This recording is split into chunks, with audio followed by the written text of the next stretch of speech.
Hey guys, welcome back to the channel. This is part 1 of our story. If you like this What If story and want to see part 2, let me know in the comments below. Before we start, don't forget to like, subscribe, and share this video with your friends. Also, check the description for more great content and my playlist. This story was posted by 𝐒𝐮𝐦𝐦𝐸𝐴4life on Wattpad. Now let's start. Izuku Midoriya wanted to be a hero more than anyone else. He really did. He had the heart, the will, the smarts, the natural genius and talent. But there was one problem, however: he was quirkless.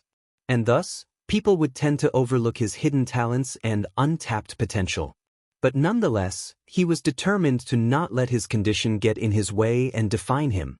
Even if he was scorned, shunned away, bullied, mocked, ridiculed, put down and pushed around for his heroic dream, Izuku would grit his teeth and face forward. He would be relentless in the pursuit of his heroic dream, carrying on a willful spirit. But like any other spirit, if you beat it down long and hard enough, they too can break. And to say that Izuku Midoriya had a bad life would be an understatement. Ever since he was quirkless, it appeared that everything good in his life that made him safe, happy, and welcome took a big nosedive. His dad left him, his mother basically stopped caring for him, friends started turning into enemies, and his childhood friend turned into his bully and tormentor for the rest of his life after Izuku turned 4 years old. It's as if God himself said, "Yep, those 4 years of your life would be the only time that you'd be happy. Now enjoy hell for the rest of your life." But Izuku wasn't going to let that happen. He will be going to be a hero, he will fulfill his dreams and ambitions, and he will be actually happy. He was determined to find some kind of meaningful purpose for his life. He will prove his worth. He will. As Izuku Midoriya sat in his homeroom class at Aldra Junior High, the noise around him was deafening. Quirk use, loud and disruptive behavior were the norm in the classroom, and the teacher didn't care one bit. Flames crackled from one student's hands, another's skin hardened like stone, and a third grew extra limbs, all adding to the cacophony. Izuku kept his head down, scribbling in his notebook, trying to focus on anything other than the chaos around him. His notebook was his sanctuary, filled with detailed notes on quirks, hero strategies, and even rough sketches of inventions he'd dreamt up. Though he knew he'd never use a quirk himself, he couldn't help but analyze the ones he saw, jotting down weaknesses and potential counters. His inventive mind was always at work, even in the most distracting environments. But as he wrote, a flicker of doubt crossed his mind. What's the point? He wondered, staring at the page. No one cares about what I can do. The notebook had become a testament to his loneliness, filled with thoughts and ideas he'd never get to share. Eventually, when the teacher entered and pulled out the career forms, the buzz died down. Now then, you're all third years, so it's time for you all to start thinking seriously about your futures. The teacher announced, looking through the forms in his hand. Normally, I would hand out these career forms. However, he then threw the papers in the air with a flourish. I know you all want to be heroes. There was a great uproar from the rest of the class. Flamethrower arms were lit, skins were hardening, muscles were growing eyeballs, and fingers and necks were extending. In the midst of the chaos sat a spiky-haired blonde with a cocksure grin, lounging lazily in his chair with his feet kicked up on his desk. Come on, don't lump me in with the rest of these extras. Katsuki Bakugo arrogantly bragged, hands in his pockets. The rest of the class turned its ire on him, but he responded with equal disdain. He then went on a flaunting tirade about how he was going to be the #1 hero, surpassing even All Might. Izuku clenched his pencil tighter, his hand trembling slightly. His eyes flicked from his notebook to Bakugo and then back again. Kaken, he thought, his chest tightening. Once, they had been friends who had admired him, even looked up to him. But now, Bakugo was just another reminder of everything Izuku wasn't and could never be. The teacher chuckled at Bakugo's bravado, not bothering to rein in the chaos. Yes, Bakugo, you've certainly got the talent. But remember, it takes more than just a strong quirk to be a hero. Izuku felt a pang of bitterness. What about those of us without a quirk? He thought. But he didn't say it out loud. He never did. Instead, he lowered his head further, hoping to disappear into his notebook, his mind whirring with ideas that would never see the light of day. The class's chaos quickly silenced when the teacher offhandedly mentioned, "Oh yes, Midoriya. You applied for you. A as well, didn't you?" Everyone immediately froze, their eyes zeroing in on the nervous green-haired boy who flinched at the unwanted attention. Ha! Ha! Midoriya. You're kidding, right? There's no way he's getting into the hero course without a quirk. The entire classroom burst into ridiculing, disbelieving laughter. Izuku, trying to muster some courage, stammered, "Actually, they got rid of that rule. I could be the first one." His words were met with more laughter, and Bakugo exploded his desk, throwing Izuku to the floor. "Still, after all this time, you're still trying to compete with me. Wake up and realize how worthless you are, Deku." Bakugo growled, approaching him with eyes blazing in fury. Izuku began crawling back to the wall behind him in fear, pitifully trying to calm the angrier boy. "Listen up, Deku. You're even worse than the rest of these demon rejects, you quirkless wannabe." Bakugo snarled, his hands sparking with his quirk. The school bell rang, preventing things from escalating further, and the teacher finally decided to step in and try to calm the class down. "Alright class. Settle down, the bell just rang. And Midoriya, clean up your desk afterward," the teacher ordered, not caring that Izuku had just been attacked. Izuku, his head hung low, replied in a monotone voice, "Yes, sir." His hands shook slightly from how hard he was clenching them. As he got up, he tried his best to hide his anger and frustration at the unfair treatment he received every day. The school day went on. Normally, if that was what one could call Izuku's life situation, being a social pariah was not a pleasant experience. But Izuku's determination to fulfill his dream remained steadfast. While everyone else began packing up their things and leaving after the school day had ended, Izuku stayed behind. He was discreetly making some final touches on his very first invention inside his bag, his freeze ray, something he had been building since he was 7. If going to the hero course through the normal exam didn't work, then he would do so from the support course. From the corner of his eye, Izuku saw Bakugo and his lackeys approaching. Quickly, he zipped up his bag and began acting like he was about to leave. Unfortunately, they caught up to him first. Aside from Bakugo, Izuku hadn't bothered to learn the names of his 2 extras that were always by his side. So, Izuku opted to just call them Minion Number 1 and Minion Number 2. "Hey Midoriya, what's the rush?" Minion Number 1 called out. "Yeah. It's not like you have anyone to hang out with," Minion Number 2 followed up.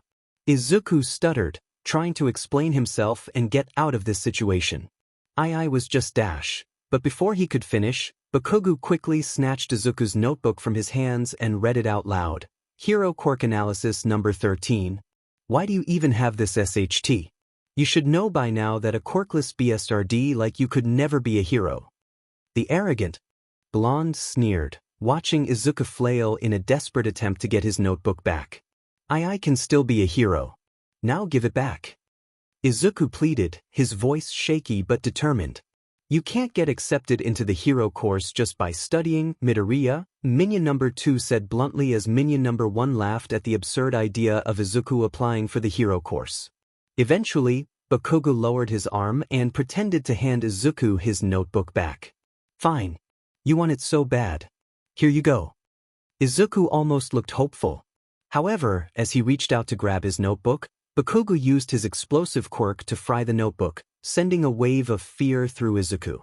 The charred remains of the notebook were then thrown out the window. Bakugo placed a hand on Izuku's shoulder, smoke emanating from his palm and lightly burning the green-haired boy.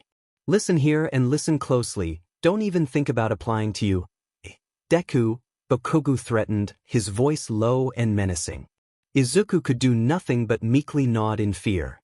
After ensuring the threat was understood, Bakugo and his minions turned to leave. But not before Bakugo delivered one final blow. "You know, if you want to be a hero that badly, here's an advice. Why don't you take a swan dive off a roof and pray for a quirk in your next life?" Bakugo and his 2 minions laughed cruelly as they exited the classroom. Izuku stood motionlessly, his eyes darkening and his fists clenched tightly. There was a certain glimmer in his eyes after Bakugu's parting words. He snapped his head around, expecting Bakugu and his two minions to still be standing by the door, but they had already left. Izuku was incredibly tempted to use his freeze ray on him right then and there. To freeze him for eternity and make him suffer for everything he had done to him, or use him as his lab rat to test his many other deadly inventions on. In fact, Izuku was already thinking about building an invention that would take away Bakugu's quirk permanently since he loved it so much. A small, devious smile subconsciously formed upon his lips. Should he? The thought was intoxicating. The idea of making Bakugu powerless, of showing him what it felt like to be SRD of everything, made Izuku's heart race. To be the one on the other end of the stick for once. But then he caught his reflection in the window. The dark look in his eyes, the twisted smile. It wasn't him. It wasn't the hero he aspired to be. He shook his head and unclenched his fists, forcing himself to calm down. All right, calm down, Izuku. Heroes don't think about revenge, he reminded himself, taking a deep breath to steady his nerves. He couldn't let thoughts like that consume him, not when he still had a dream to chase. Izuku gathered his things and left the classroom, the weight of Bakugu's words still pressing heavily on his mind. After retrieving his fried notebook from a fish pond, Izuku began to walk home from school in a dampened mood. He was having a bad day, but he tried to keep his spirits up. To smile through the pain and through any situation, no matter how bad, like his idol All Might would do. As he walks out the school gates, he wonders where to go. He sighs as he really doesn't want to go home knowing that his mother is most likely there. Neither people would be too happy to see each other at all. Their interactions as well as their relationship had become strained ever since Izuku was conditioned quirkless, and he wasn't looking forward to any confrontation with her. Lost in his thoughts, he nearly missed the familiar trio of small, yellow figures wearing blue overalls that bounded up to him, their vibrant energy a stark contrast to his gloomy state. Hey, big boss. Ayu. Their cheerful calls and energetic greetings cut through the heavy atmosphere, drawing a reluctant smile from Izuku. The absurdity of their unyielding optimism was a small but welcome distraction. Despite his somber mood, he couldn't help but be slightly uplifted by their presence. But it's you guys again. Izuku greeted the small trio with genuine enthusiasm as he approached them. The minions, as they called themselves, had become a curious, interesting, and unexpected part of his life. Izuku remembered their first encounter vividly. It all began a week ago when he had sneaked into an abandoned building to test out his gadgets and inventions. The building was deserted, so he hoped that it didn't count as trespassing. Inside, he had set up a makeshift lab to experiment with his support items and weapons, everything from grenades and unique blasters to tear gas, knockout gas, easy but complex HNDCFFS, and, of course, his prized freeze ray. His goal was to see how these tools could be used to capture villains when he tries for the a support course exam. However, when testing them out, he decided to have some fun with it by acting like hero by performing grandiose dramatics, attempting to imitate All Might's bravado when he fights villains. Or even trying to copy both Bakugu and All Might by saying things like, "Everyone beware, for I am here." Or die. And even trying to laugh like All Might. He had accidentally made himself look like a villain instead. And he supposes that the minions had watched him the whole time, and that was what had drawn the minions to him, as they really want to serve a villain and want him to be a villain for whatever reason. Izuku doesn't know how to break it down to them that he intends to be a hero. Izuku had initially thought the minions were merely bizarre-looking mutants, speaking in a foreign language that even he couldn't decipher. Their strange appearances and peculiar behavior had made him see them as oddities rather than anything more. When he returned to the abandoned building, he was utterly astonished to find not just the trio but an entire diamond society of minions. The building, which he had thought was abandoned, was teeming with these yellow creatures. It was like stumbling upon a hidden army, all of them working in unison, already making their way to fix the building. The realization that there was a whole society of these minions, each with their own personalities and specialties, was both overwhelming and intriguing. So, yeah, that's how they met, and ever since then, the minions had stuck to his side like unbreakable glue. Izuku. Pussy. Pem Yakup too. The trio of minions, whom Izuku's learned their names to be Kevin, Stuart, and Bob, began to surround him and basically began to fanboy and coddle over him while also babbling excitedly in their own language. Izuku himself finds it a bit uncomfortable, but he appreciates the sentiment nonetheless. "Thanks guys. Missed you too," he said as his mood actually started to lighten up, especially after having a hard day today.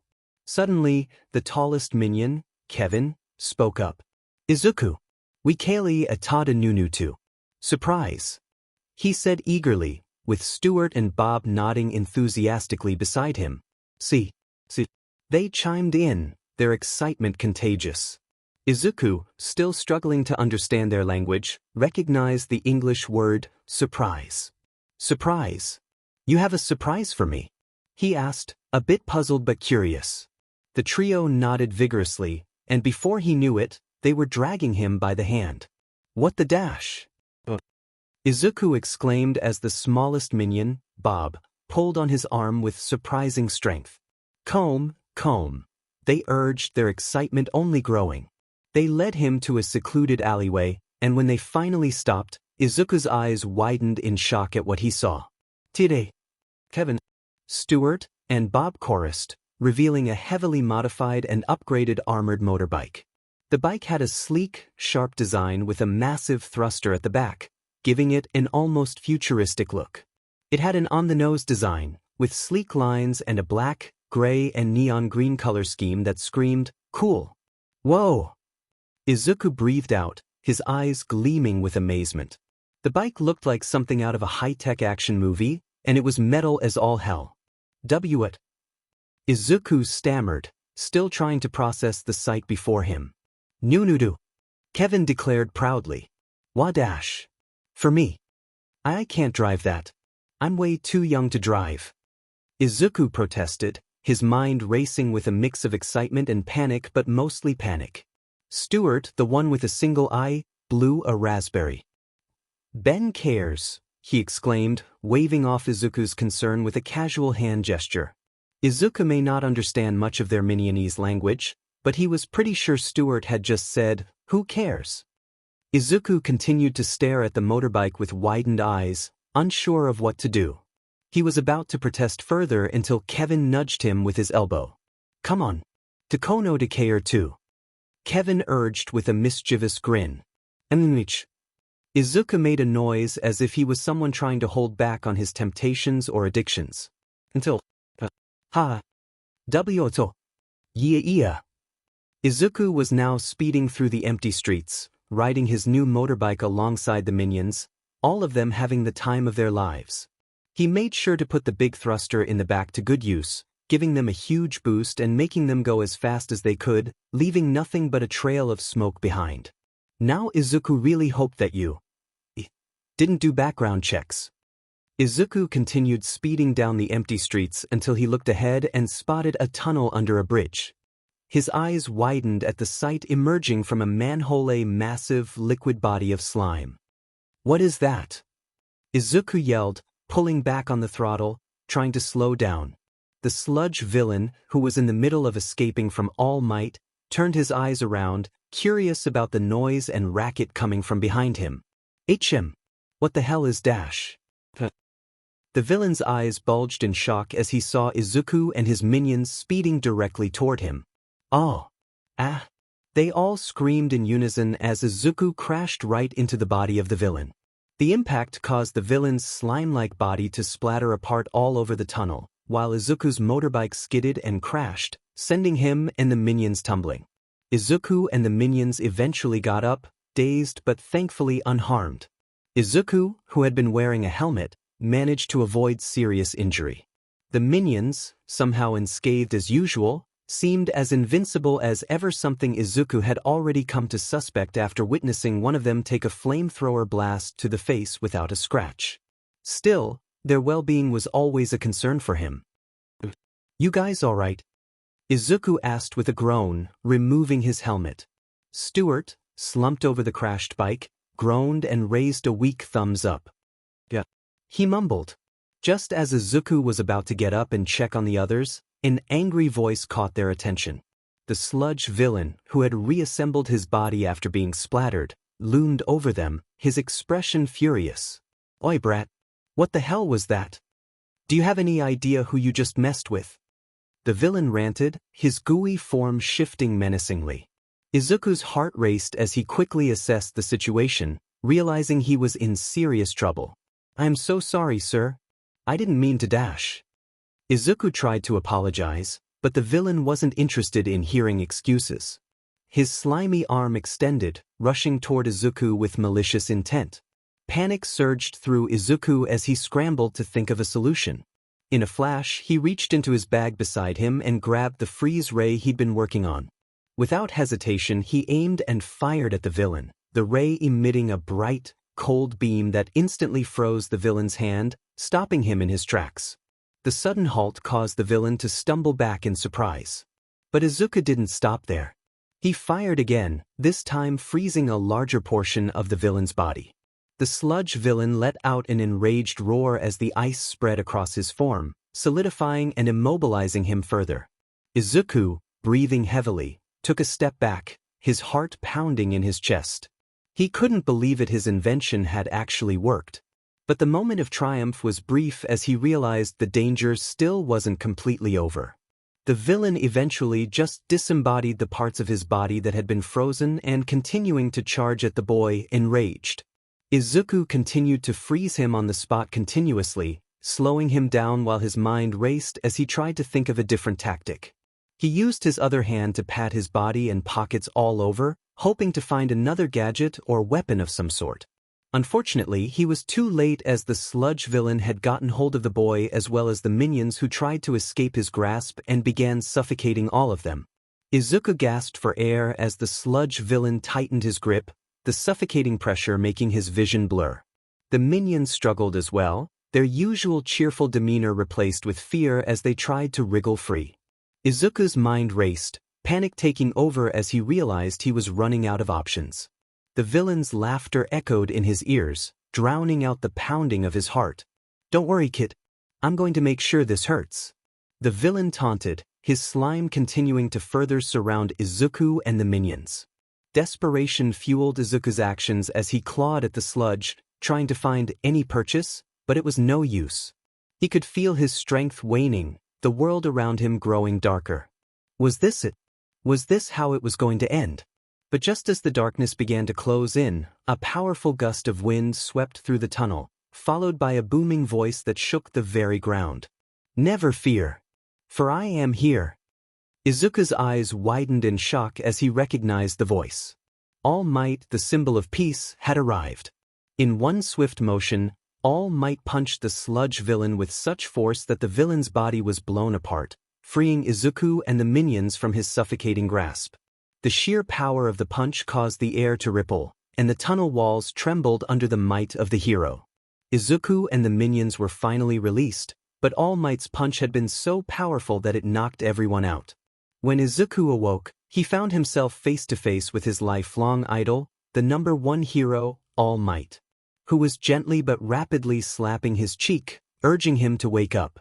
Any other time, Izuku would have been over the moon, fanboying over the fact that he was meeting the one and only All Might. But as soon as he came to his senses, his first thought was about the minions. "Kevin. Stuart. But are you guys Dash?" He started, his voice full of panic. He was cut off by the sound of All Might's hearty laughter. "Ha! Fear not, young man.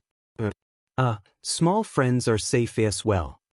All Might reassured him, stepping aside to reveal the trio of minions rushing toward Izuku from behind his leg. "Izuku, Tari all right?" Bob exclaimed in relief, his goggles shining with concern as he clung to Izuku's leg.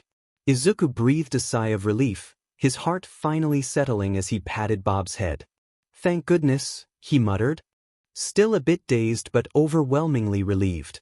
Kevin and Stuart joined Bob, their usual grins back in place as they stood beside their leader. Despite everything that had just happened, seeing All Might and the minions safe and sound brought Izuku a sense of comfort that he hadn't felt all day. All Might extended a hand to help Izuku to his feet. "You did well, young man. And quite the peculiar companions you have," he said with a chuckle, watching as the minions began to jump around him, clearly impressed by the hero's power. Thank you, All Might. I don't know what I would have done if you hadn't shown up. Izuku stammered, still in awe. All Might gave a hearty laugh, his presence radiating reassurance. It was no trouble at all. Just doing my duty as the symbol of peace. But tell me, are you hurt? Izuku shook his head, still feeling a bit sore but otherwise okay. No, I'm fine, thanks to you. The minions, now satisfied that Izuku was alright, began mimicking All Might's famous poses, much to the hero's amusement. You've got some lively friends here, All Might said, crouching down to get a better look at the minions. It's not every day I meet such unique little fellows. Izuku smiled, a warmth spreading through his chest. Despite the chaos, the day had taken an unexpectedly positive turn. Meeting All Might and knowing that the minions were safe filled him with hope and determination. Thank you, All Might, Izuku said, his voice full of sincerity. I'll never forget this. Very well then. I must leave. Crime waits for no one. Have a good day, young citizen. All Might bellowed, preparing to take his leave. But as he got ready to jump, Izuku's eyes widened in distress. There was one question he desperately needed to ask. Before he could process what was happening, All Might leaped into the air, taking Izuku with him. The minions called out to him in alarm, but Izuku was too focused to notice. His heart raced as he clung to his idol, his mind set on asking the most important question of his life. They landed on the roof of a building, and All Might immediately scolded the young man for his reckless action. You should be more careful. Jumping like that could have gotten you seriously hurt. All Might instructed Izuku to take the stairs down while he moved toward the edge of the roof. But Izuku couldn't let him go without an answer. Ignoring the reprimand, he followed All Might, words running through his mind like echoes of all the people who had discouraged him over the years. Summoning his courage, he finally blurted out, All Might. Can someone like me, someone who doesn't have a quirk, still be a hero like you? All Might stopped in his tracks and turned to face the boy, his eyes meeting Izuku's, who was yearning for an answer. But before he could respond, All Might suddenly gave a painful grunt, clutching his side as he hunched over. Izuku, oblivious to what was happening, continued to speak, his voice filled with desperation. He talked about being teased for being quirkless, yet still wanting to save people with a smile. It wasn't until the steam cleared that Izuku looked up, his words catching in his throat. His eyes widened in shock as he saw the frail, skeletal figure standing where All Might should have been. What happened to you? Izuku stammered, completely freaked out by the transformation. The skeletal man, still bleeding slightly from the mouth, tried to explain, This is my true form. I'm All Might, or at least what's left of him. He wiped his mouth, the blood smearing across his hand. Izuku could hardly process what he was seeing. All Might went on to explain that this form was similar to someone flexing to show off. But you always save people with a smile, Izuku said, his voice trembling, which caught the hero's attention. All Might mused on the line before sitting down heavily on the rooftop, his posture weary. This is what happens when you fight battles that are too big for you. 5 years ago, I took an injury that left me like this. I've lost parts of my organs, and after repeated surgeries, I can only maintain my hero form for a few hours a day. Izuku looked absolutely disturbed, unable to tear his eyes away from the injury. All Might continued, the battle that caused this. It was kept out of public knowledge. I requested it myself, to keep my image intact. That's what my smile is. It's a symbol, not just for hope, but for the burdens we carry as heroes. All Might then looked at the boy seriously. Kid, there's something I need you to understand. Heroes put their lives on the line every day. They face dangers you can't even begin to imagine. That's why I can't tell you that you can be a hero without some kind of power. Izuku's heart sank as his eyes widened in despair. He saw where this was going and he couldn't believe it. He could feel the weight of All Might's words bearing down on him, crushing his hopes.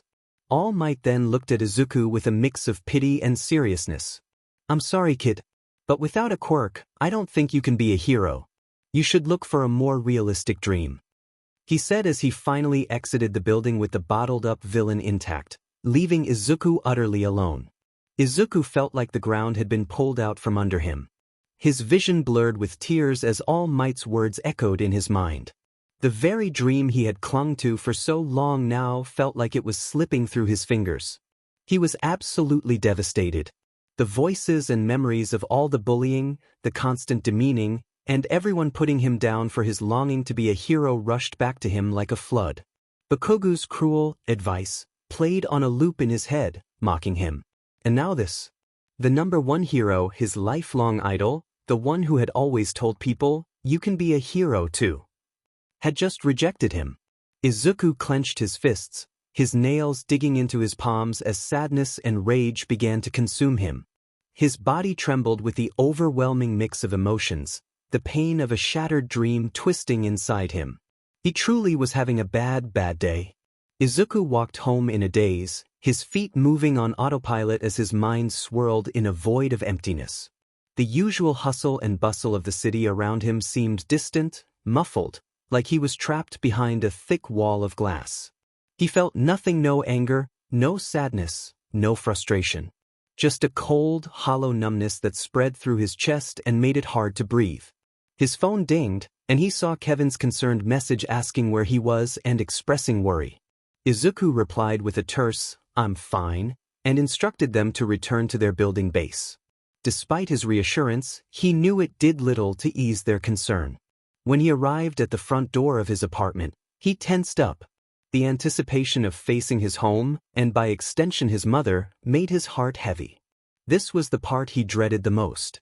The anxiety he'd been trying to suppress bubbled up again, mingling with the numbness he felt. This was the place he had tried so hard to avoid after the painful encounter with All Might. The anticipation of seeing his mother, with their strained relationship, only made his heart heavy. Taking a deep breath, he unlocked the door with a shaking hand. The creak of the hinges as he pushed it open seemed unusually loud, echoing in the quiet hallway. His mother hadn't come to berate him. That was good. He was in no mood to be dealing with his mother's bullshit today. Izuku closed the door behind him, the silence of the apartment pressing in on him. His mother, Inko, was nowhere to be seen. He trudged to his room, hoping to escape into his thoughts and avoid any interaction. Unfortunately, he just couldn't look at his room the same way again. His room filled with All Might and hero merchandise now seemed like that even they are laughing at him. So he opted to just go outside. But as he passed the kitchen, he saw his mother standing there, back turned, clearly lost in her own world. Inko's voice broke the silence, sharp and unforgiving. "You're home late," she said, though her tone carried no real concern. She didn't turn around to look at him. Izuku, feeling the weight of the day crushing him, tried to ignore her. "Yeah," he mumbled, heading towards his room. He didn't have the energy to deal with her now. But Inko's voice followed him, rising in irritation. "You're always out, running around like a delinquent. Where the hell were you?" Izuku stopped, feeling a familiar sting. He turned back, his voice strained. "Nowhere. I just had a really bad day." Inko's shoulders tensed, her annoyance palpable. "A bad day? You always have excuses. You know, sometimes I wonder if you even care about how much you frustrate me." Izuku felt a familiar surge of anger and hurt. "Can't you just leave me alone? I don't need this right now." Inko turned to face him, her face twisted in frustration. "Oh, so now you're too good for me. You're always running off, always shirking your responsibilities. How do you think I feel, dealing with you, Dash?" It was at this point where Izuku finally snapped. All the anger, all the frustration he had been bottling up the whole day had just come flooding out. "A. Why? Why can't you just leave me the F alone for just one moment? Why can't you understand that I'm actually going through some SHT? Why is it always about you? What do you know?" Izuku's outburst hung in the air like a thick, suffocating cloud. His voice had erupted with a ferocity he hadn't even realized he possessed, years of pent-up frustration and anger finally exploding to the surface. The impact was visible. Inko had flinched, a rare show of vulnerability from the woman who seemed to wield her words like a weapon. But she quickly recovered, her face contorting in fury, unwilling to let her son get the last word. What do I know? I know that you could never understand what it's like to carry a burden. I know that you could never understand what it's like to be me. She spat back, her voice rising to match his, every word laced with venom. Izuku stared at her, incredulous, his chest heaving with the force of his emotions. Oh my God, you're still talking about yourself. Why? His voice cracked, raw with the intensity of his feelings. I'm standing here, trying to tell you how much I've been hurting for so many years, and all you can still think about is yourself. 𝐮𝐸𝐲's eyes narrowed, her anger reaching a boiling point. You think you're the only one who's hurting. You think you're the only one with problems. You're selfish, Izuku. You've always been selfish. Thinking the world revolves around you and your stupid dream. Selfish. I'm selfish for wanting to be something more, for wanting to make a difference. All I ever wanted was for you to be proud of me. Is that too much to ask? To see me, to love me, to accept me. But no, it's never enough, is it? I'm never enough for you. Izuku's voice wavered, the pain of his words evident. 𝐮𝐸𝐲 took a step closer, her expression hardening. Maybe it's because you've never been enough. Maybe it's because you've always been a disappointment. I've wasted so much of my life on you, do you think that's fair to me? It's all because of you, Hisashi left. The words cut through Izuku like a knife. His vision blurred with unshed tears, his hands trembling at his sides. He could feel himself unraveling, the tenuous thread holding him together fraying with each passing second. And then, 𝐮𝐸𝐲 said the words that shattered him completely. I wish you were never born. Silence fell, heavy and suffocating. The world seemed to stop spinning, the air escaped out of the room. Izuku's heart plummeted, the final piece of his already fragile spirit crumbling to dust. For a moment he just stood there, staring at her with wide, disbelieving eyes. The person who was supposed to love him unconditionally, who was supposed to be his refuge, had just destroyed whatever remnants of hope he had left. Without another word, Izuku turned on his heel and bolted out of the apartment, his vision swimming with unshed tears. The door slammed shut behind him with a deafening bang, but he didn't care. He just needed to get away from her, away from the pain, away from everything. His feet pounded against the pavement as he ran through the darkened streets, the world around him a blur. He didn't know where he was going, didn't care. He just needed to escape, to outrun the suffocating weight of his mother's words that now echoed in his mind like a cruel, endless mantra. The cold air slapped against his face, but he didn't stop. He kept running with heavy rain hitting his face as he fled from the apartment and the cruel words that echoed in his mind. Izuku sat in the dark, empty alleyway, his body curled up tightly against the cold, unforgiving wall. His breaths came in ragged, shuddering gasps as he fought to keep himself together, his chest rising and falling with the effort. His hands clutched desperately at his hair, pulling at the roots in a futile attempt to silence the voices and memories that crashed through his mind like a relentless storm. Each word, each cruel taunt, echoed in his head, growing louder and more overwhelming with every passing second. I wish you were never born. Why don't you take a swan dive off a roof and pray for a quirk in your next life? I'm sorry, kid. But without a quirk, I don't think you can be a hero. You're selfish. You'll never amount to anything. He's such a crybaby. Worthless Deku. It's all because of you.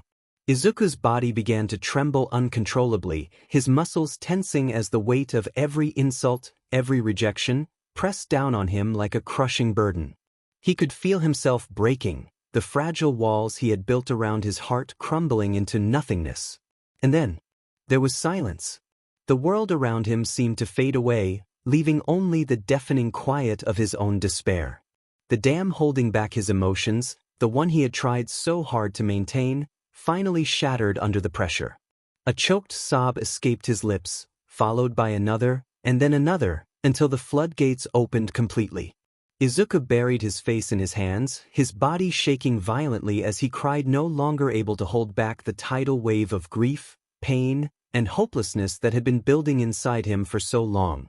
The tears came in an unstoppable torrent, soaking his hands and dripping onto the cold pavement below as the rain continued to pour. The water mixed with his tears, turning the ground beneath him into a small, swirling pool of despair. His sobs echoed through the empty alley, raw and agonized, the sound of a heart that had been broken too many times to mend. But, he thought, the question reverberating in his mind like a haunting melody. Why had this world been so cruel to him? All he had ever wanted was to help, to be someone who could save others, who could bring a smile to their faces, just like his idol All Might. But every step of the way, life had thrown obstacle after obstacle in his path, tearing down his dreams, shattering his hopes, and leaving him alone in the darkness. Why is it always like this? His thoughts spiraled, each one sinking him deeper into the abyss of his despair. He had tried so hard, had given everything he had, only to be met with rejection, ridicule, and pain. All I wanted was to be a hero. The words echoed in his mind, a desperate plea to a world that seemed determined to crush him under its weight. But no one had listened, no one had cared. Not his classmates, not his teachers, not even his own mother. And now, even the one person he had always looked up to, the one who had inspired him to dream in the first place, had turned him away. Why am I not good enough? The question burned in his mind, searing his soul with its relentless agony. What did I do wrong? But there were no answers, only the unrelenting rain, the cold pavement beneath him, and the echo of his own broken heart. The world had been so cruel to him, and for what? What had he done to deserve this? He had only wanted to help. /n. Okay, I didn't expect nor mean for this SHT to be so angsty when I started writing this skull, but bear with me please. As Izuku cried, his sobs mingling with the patter of rain, a soft voice suddenly broke through the storm of his despair. Yo, palate, papui. Izuku sniffed, his tear-streaked face lifting just enough to see the small figure standing in front of him. He blinked through the blur of his tears, and his eyes widened in surprise as he recognized the familiar face. Bob. He murmured, his voice hoarse from crying. There, standing right in front of him, was Bob, the small minion holding out his cherished toy teddy bear with a gentle smile. Behind Bob stood Kevin and Stuart, both of them looking at Izuku with genuine concern etched on their yellow faces. Bob took a step closer, his tiny hands extending the teddy bear towards Izuku. Teddy oso papoi, he repeated, his voice soft and comforting. Izuku stared at the toy, a lump forming in his throat as the warmth of the gesture began to seep into his broken heart. He didn't bother to wipe away his tears as he reached out with trembling hands, accepting the teddy bear. The softness of the plush toy was a stark contrast to the cold, hard reality he had been drowning in. But, Kevin, Stuart. Izuku whispered, his voice trembling. The concern in their eyes was so genuine, so pure, that it made the tears flow even harder. These small, strange creatures, the minions, were the only ones who had come to find him, who had cared enough to stay by his side in his darkest moment. He hugged the teddy bear close, his chest heaving with the weight of his emotions. "Thank you," he whispered, though the words felt inadequate. The minions had done more for him in this moment than anyone else had. They had found him when he felt lost, offered him comfort when he felt abandoned. Kevin and Stuart moved closer, placing their hands on his shoulders in a gesture of support. They didn't speak, but their presence was enough. They were there for him, and in that moment, it was all Izuku needed. As Izuku's tears dried and his spirits began to lift, he looked up at the bright moon hanging in the night sky. The soft, silvery light bathed him in a sense of calm as he contemplated his next move. His dream of becoming a hero was gone, shattered by the harsh realities of the world. But as he stood there with the minions by his side, a new determination began to flicker inside him. He realized that he didn't have to follow the path laid out by others. If being a hero wasn't in the cards for him, then he would find another way to make his mark on the world. Izuku thought about All Might's suggestion of becoming a police officer, but dismissed it. He knew deep down that the same barriers that kept him from being a hero would likely keep him from being accepted as a police officer too. But then, his thoughts turned to the minions, these strange, loyal creatures who had shown him more support than anyone else. A new fire lit in his eyes as an idea began to take shape in his mind. If he couldn't be a hero, he would carve out his own path, one where he could still make a difference, even if it wasn't in the way he had originally dreamed. Standing tall with renewed purpose, Izuku turned to the minions, his voice steady and determined. "Kevin, Stuart, Bob. Where's my motorbike?" The trio looked at each other, confused by the sudden change in Izuku's demeanor. But Stuart pointed to the street outside the alleyway, where they had left the bike. "Finobata. Pika?" he asked, curious about what Izuku was planning. For the first time in what felt like forever, a confident smile spread across Izuku's face. "Follow me," he said, the words carrying a sense of resolve. When they reached the motorbike, Izuku noticed that it was slightly damaged from the earlier crash with the slime villain. The front was a bit scuffed, and the handlebars were a little bent, but it was still usable. He grabbed his helmet and slid it on, feeling the cool weight of it settle over his head. Then he swung his leg over the bike and sat down. "Come on, get on, guys." Izuku urged the minions, who were now buzzing with excitement and curiosity.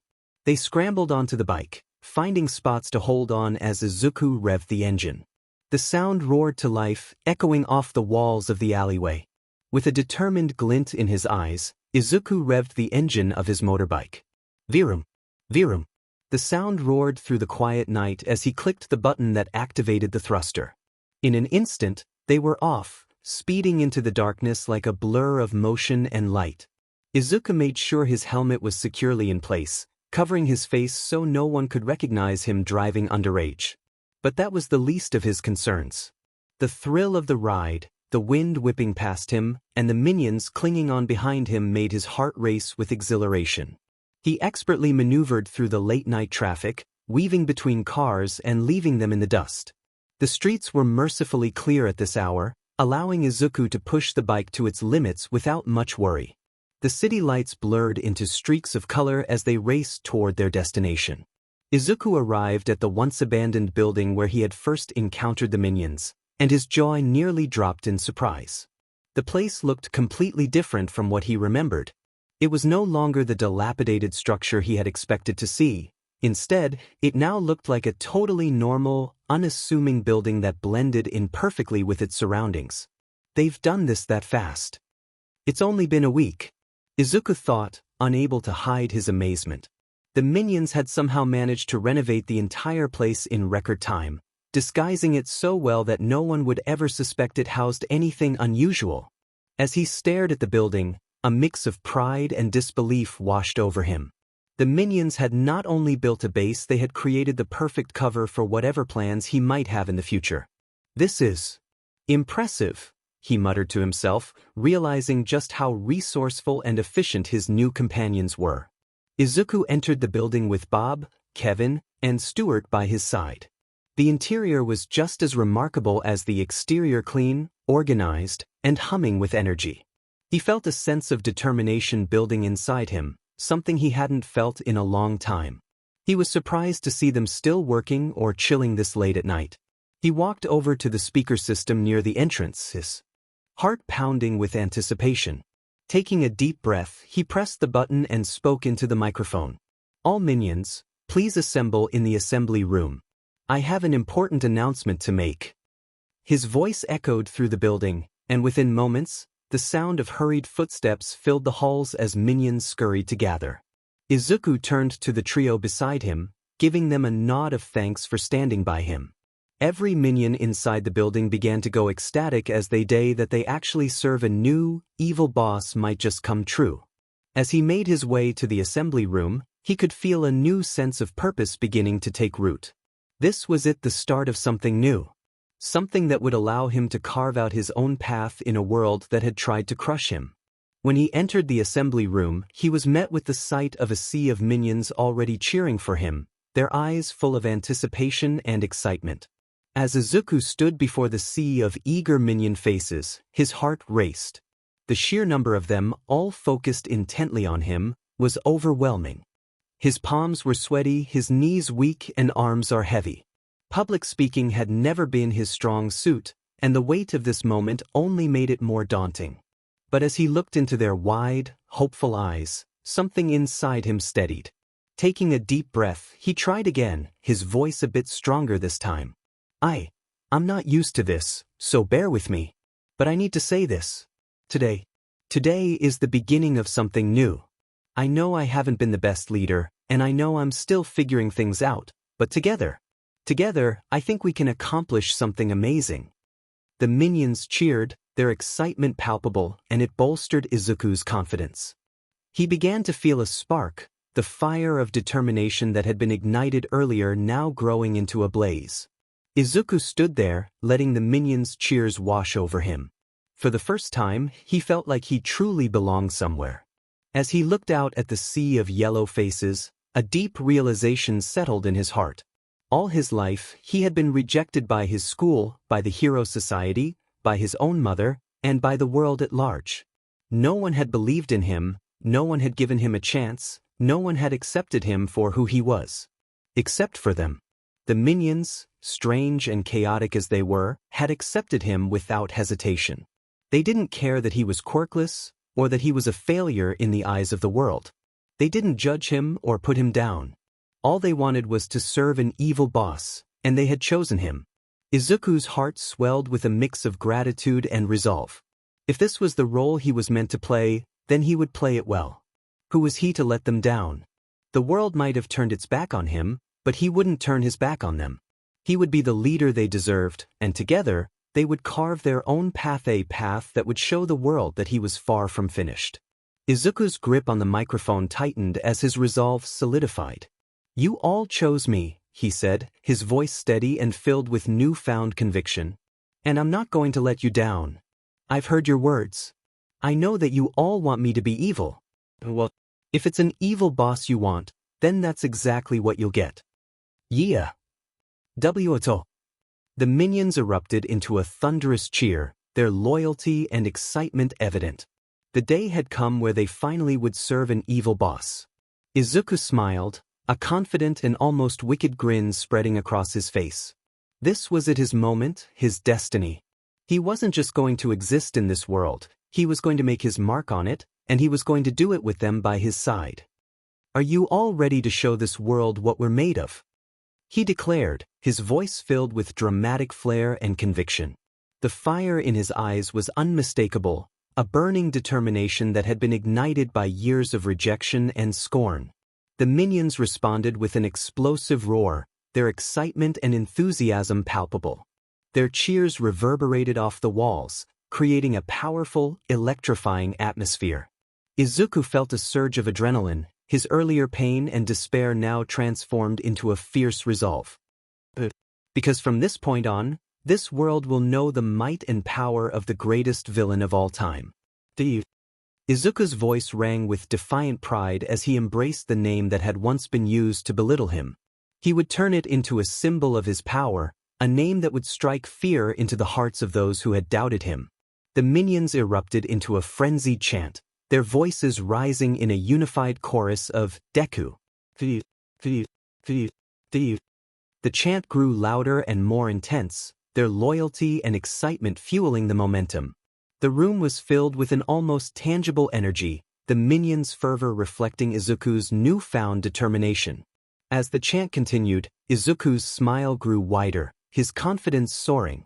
This was his moment, his chance to prove himself and make his mark on the world. With the minions by his side, he was ready to embrace his destiny and show everyone what the name Deku truly meant. Izuku Midoriya now has a new goal, a new dream. No longer will he strive to be a hero. No, he will strive to be the greatest supervillain this world has ever seen. He will be despicable.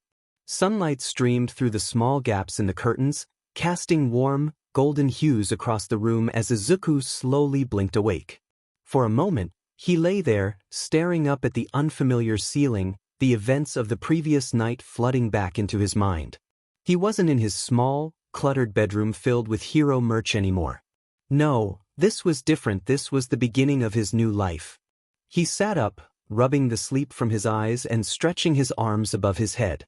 The bed he was in was surprisingly comfortable, far better than he expected from an abandoned building. But then again, with the minions around, nothing seemed impossible. He examined his body all over to notice that he was still wearing the same, drenched middle school uniform from yesterday. As he swung his legs over the side of the bed, the door to his room burst open, and a trio of familiar faces tumbled inside. "Big boss," Bob exclaimed cheerfully, holding up a tray laden with a somewhat haphazardly prepared breakfast. Scrambled eggs, slightly burnt toast, and what looked like a banana smoothie occupied the tray, all wobbling precariously as Bob struggled to keep it balanced. "Good morning, guys," Izuku greeted with a soft smile, his heart warming at the sight. He hadn't expected this kind of treatment, but it was a welcome surprise nonetheless. It was a nice change of pace than when his mother would usually just burst into the room and dump hot water on him or just slap him hard until he was awake. Kevin stepped forward, adjusting his goggles proudly. "Banana smoothie. FO2. He announced, pointing to the smoothie with enthusiasm. Stuart, ever the cool one, strummed a small ukulele, adding a musical touch to the morning greeting. The cheerful tune filled the room, instantly lifting Izuku's spirits. Izuku couldn't help but chuckle at their antics. "Thank you so much," he said, taking the tray from Bob before it could tip over. He took a sip of the smoothie, the sweet taste of bananas filling his mouth. "This is really good." The minions beamed at the praise, exchanging excited high fives before bustling around the room, tidying up and laying out a fresh set of clothes for him. Izuku watched them, feeling a sense of belonging that he hadn't felt in a long time. These little creatures had accepted him wholeheartedly, and their loyalty was unwavering. Izuku finished his breakfast and was getting dressed when he noticed Kevin standing nearby. "Hey Kevin, what time is it?" Izuku asked, still half focused on getting ready. Kevin glanced at his watch and replied, "Pick 'tis, 7:30. Izuku's eyes widened in panic. 7. I'm gonna be late." He immediately started rushing around the room, frantically grabbing his school supplies and muttering under his breath in a flurry of nervous energy. "Where's my bag? Did I finish that math assignment? Oh no, the uniform dash." But then, as he was about to bolt out the door, Izuku froze. A sudden realization hit him like a ton of bricks. "Wait a minute. I'm a villain now. I don't need to go to school anymore." But then reality started to settle in. Sure, his mother hadn't reported his absence to the authorities or any pro-hero, something he was oddly grateful for, even if it was a sign of her negligence, but it would definitely raise suspicion if he suddenly disappeared for more than a day or two. He groaned. As painful as it'll be, he supposes that he should attend school for now to lay suspicion off of him for the time being until he figures out his plan of action. Besides, there was something he needed to do there, and another pressing question gnawed at the back of his mind. How does one become a villain? He had spent his entire life idolizing heroes, so the thought of doing the opposite was completely foreign to him. Society completely villainizing and ostracizing them didn't help at all. What should I do now? How does a villain act? Should I start acting like Kaken? What should be my first act of villainy? Do a habito actival. How should I debut as a villain? Davalence vende debits. Izuku was so caught up in his spiraling thoughts that he didn't notice he had started muttering under his breath again, his words becoming a frantic blur. The trio of minions began to exchange nervous glances, clearly unsettled by their boss's sudden shift in demeanor. "Big boss." Bob asked nervously, his round eyes full of concern. Izuku snapped out of his thoughts and blinked at the worried expressions of his minions. He laughed in embarrassment. "Sorry guys. Just a habit of mine. Sorry if I freaked you out." He apologized with a sheepish smile. As he stepped out of his bedroom and into the hallway, he was greeted by a flurry of activity. Minions were everywhere, scurrying about with tools, blueprints, and various gadgets that Izuku couldn't even begin to identify. The once abandoned building had been completely transformed. The walls were reinforced and painted, the floors polished to a shine. High-tech equipment lined the corridors, and several rooms had been repurposed into laboratories, workshops, and control centers. It was as if he had stepped into the headquarters of a top-tier organization. "Wow. You guys did all of this overnight?" Izuku asked in amazement as Kevin walked alongside him, nodding enthusiastically. "See." Kevin replied, clearly proud of their work. Izuku couldn't help but smile, feeling a mix of pride and anticipation as he took in the results of their hard work.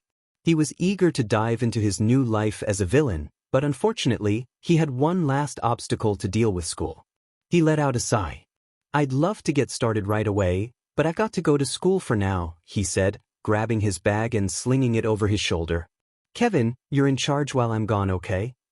Kevin tilted his head in confusion, his large eyes blinking as he tried to understand. "Borko, kamu de fem adaji aca?" he asked, wondering why his boss was still going to school.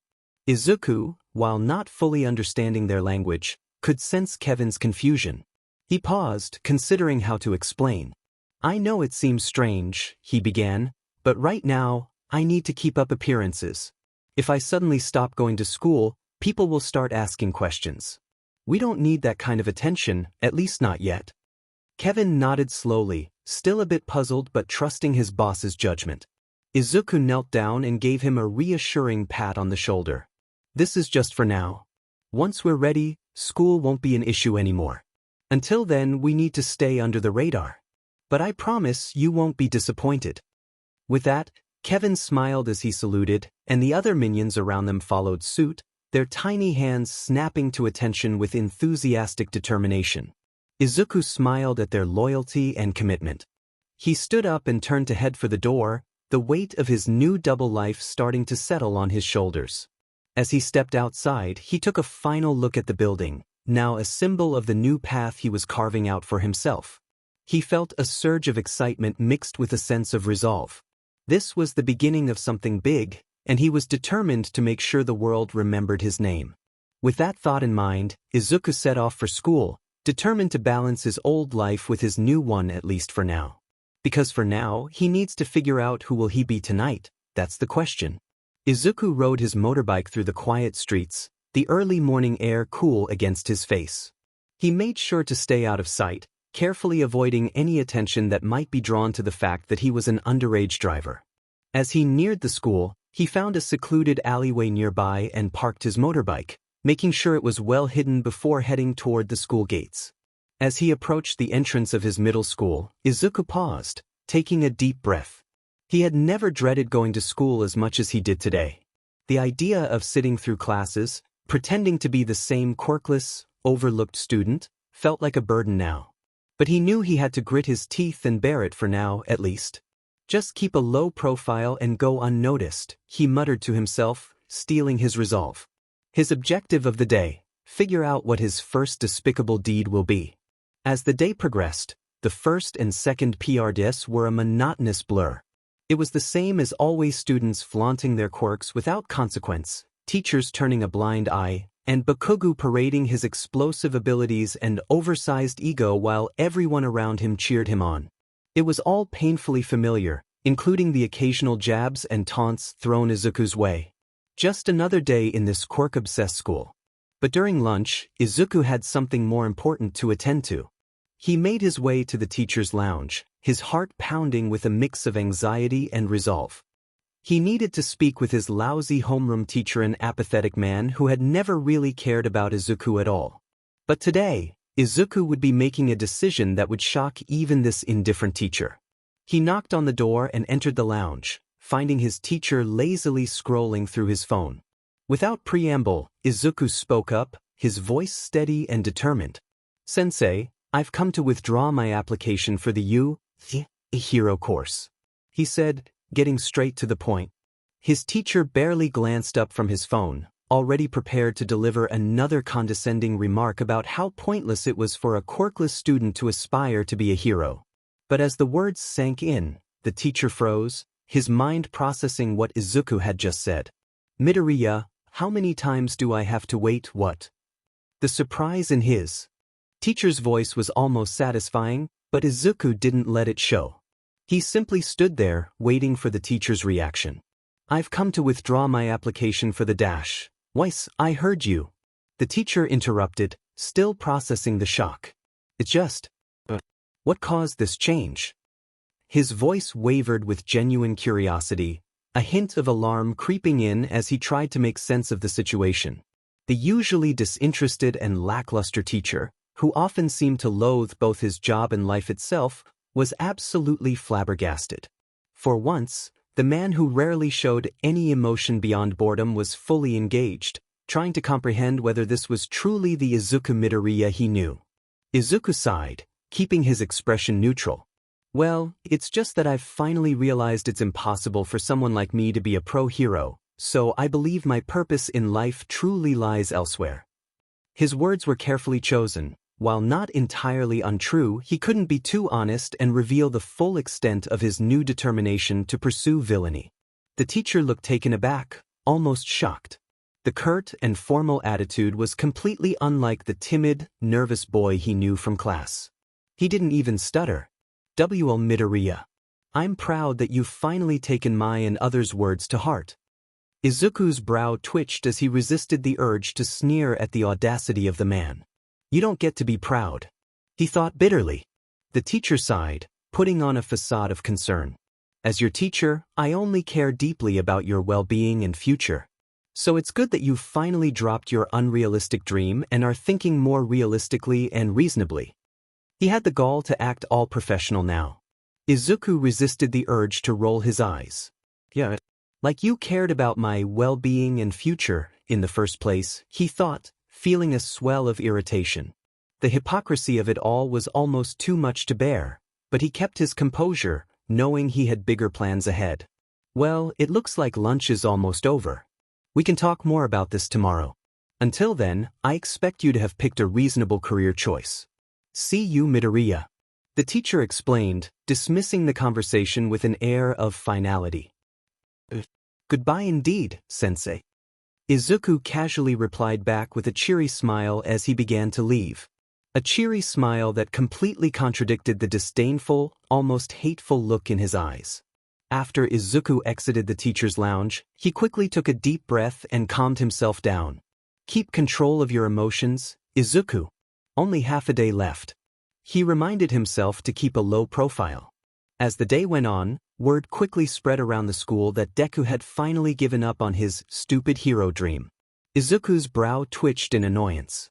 Of course, this school couldn't keep anything classified, and nosy people simply couldn't mind their own DMN business.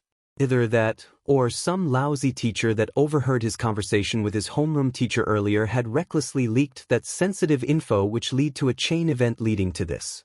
Izuku was sitting alone during the second lunch as usual, but for once, he felt a sense of peace. With everyone now convinced he had given up, they were less likely to bother him, leaving him free to plot his first move without interruption. "Oi, Deku. We need to talk." Until now, as Bakugo had decided to approach him, his voice dripping with the usual arrogance, but this time he sounded a lot more serious. Izuku's eyes casted a shadow for a moment, until he decided to put on his usual, timid and nervous Deku act to play along.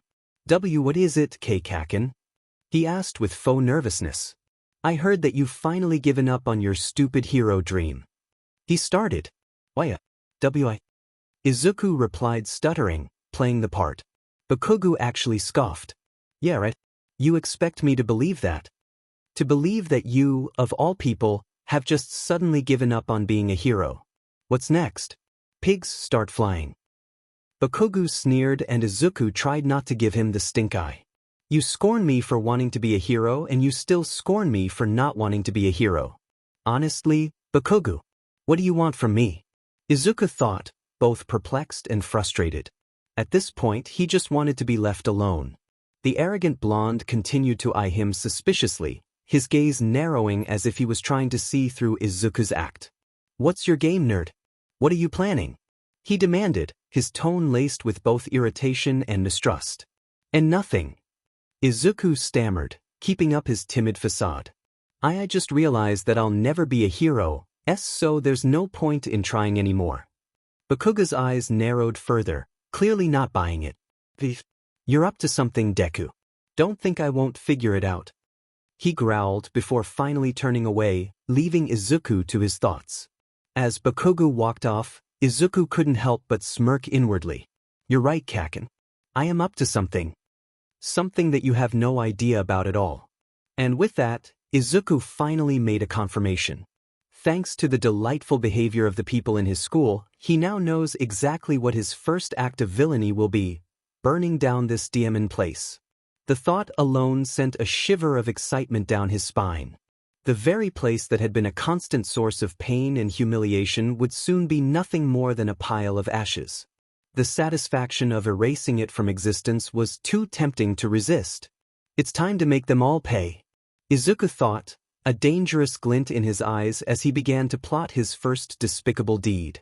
As the school day came to an end, students and teachers filed out of the building, eager to head home. But Izuku lingered behind, waiting patiently until the halls were empty, leaving only a few security guards and janitors. This was his moment. His first step before he turned Aldra Junior High into ashes was to disable the security systems. Even though the school's security was notoriously poor, Izuku couldn't afford to take any chances. He had to be thorough.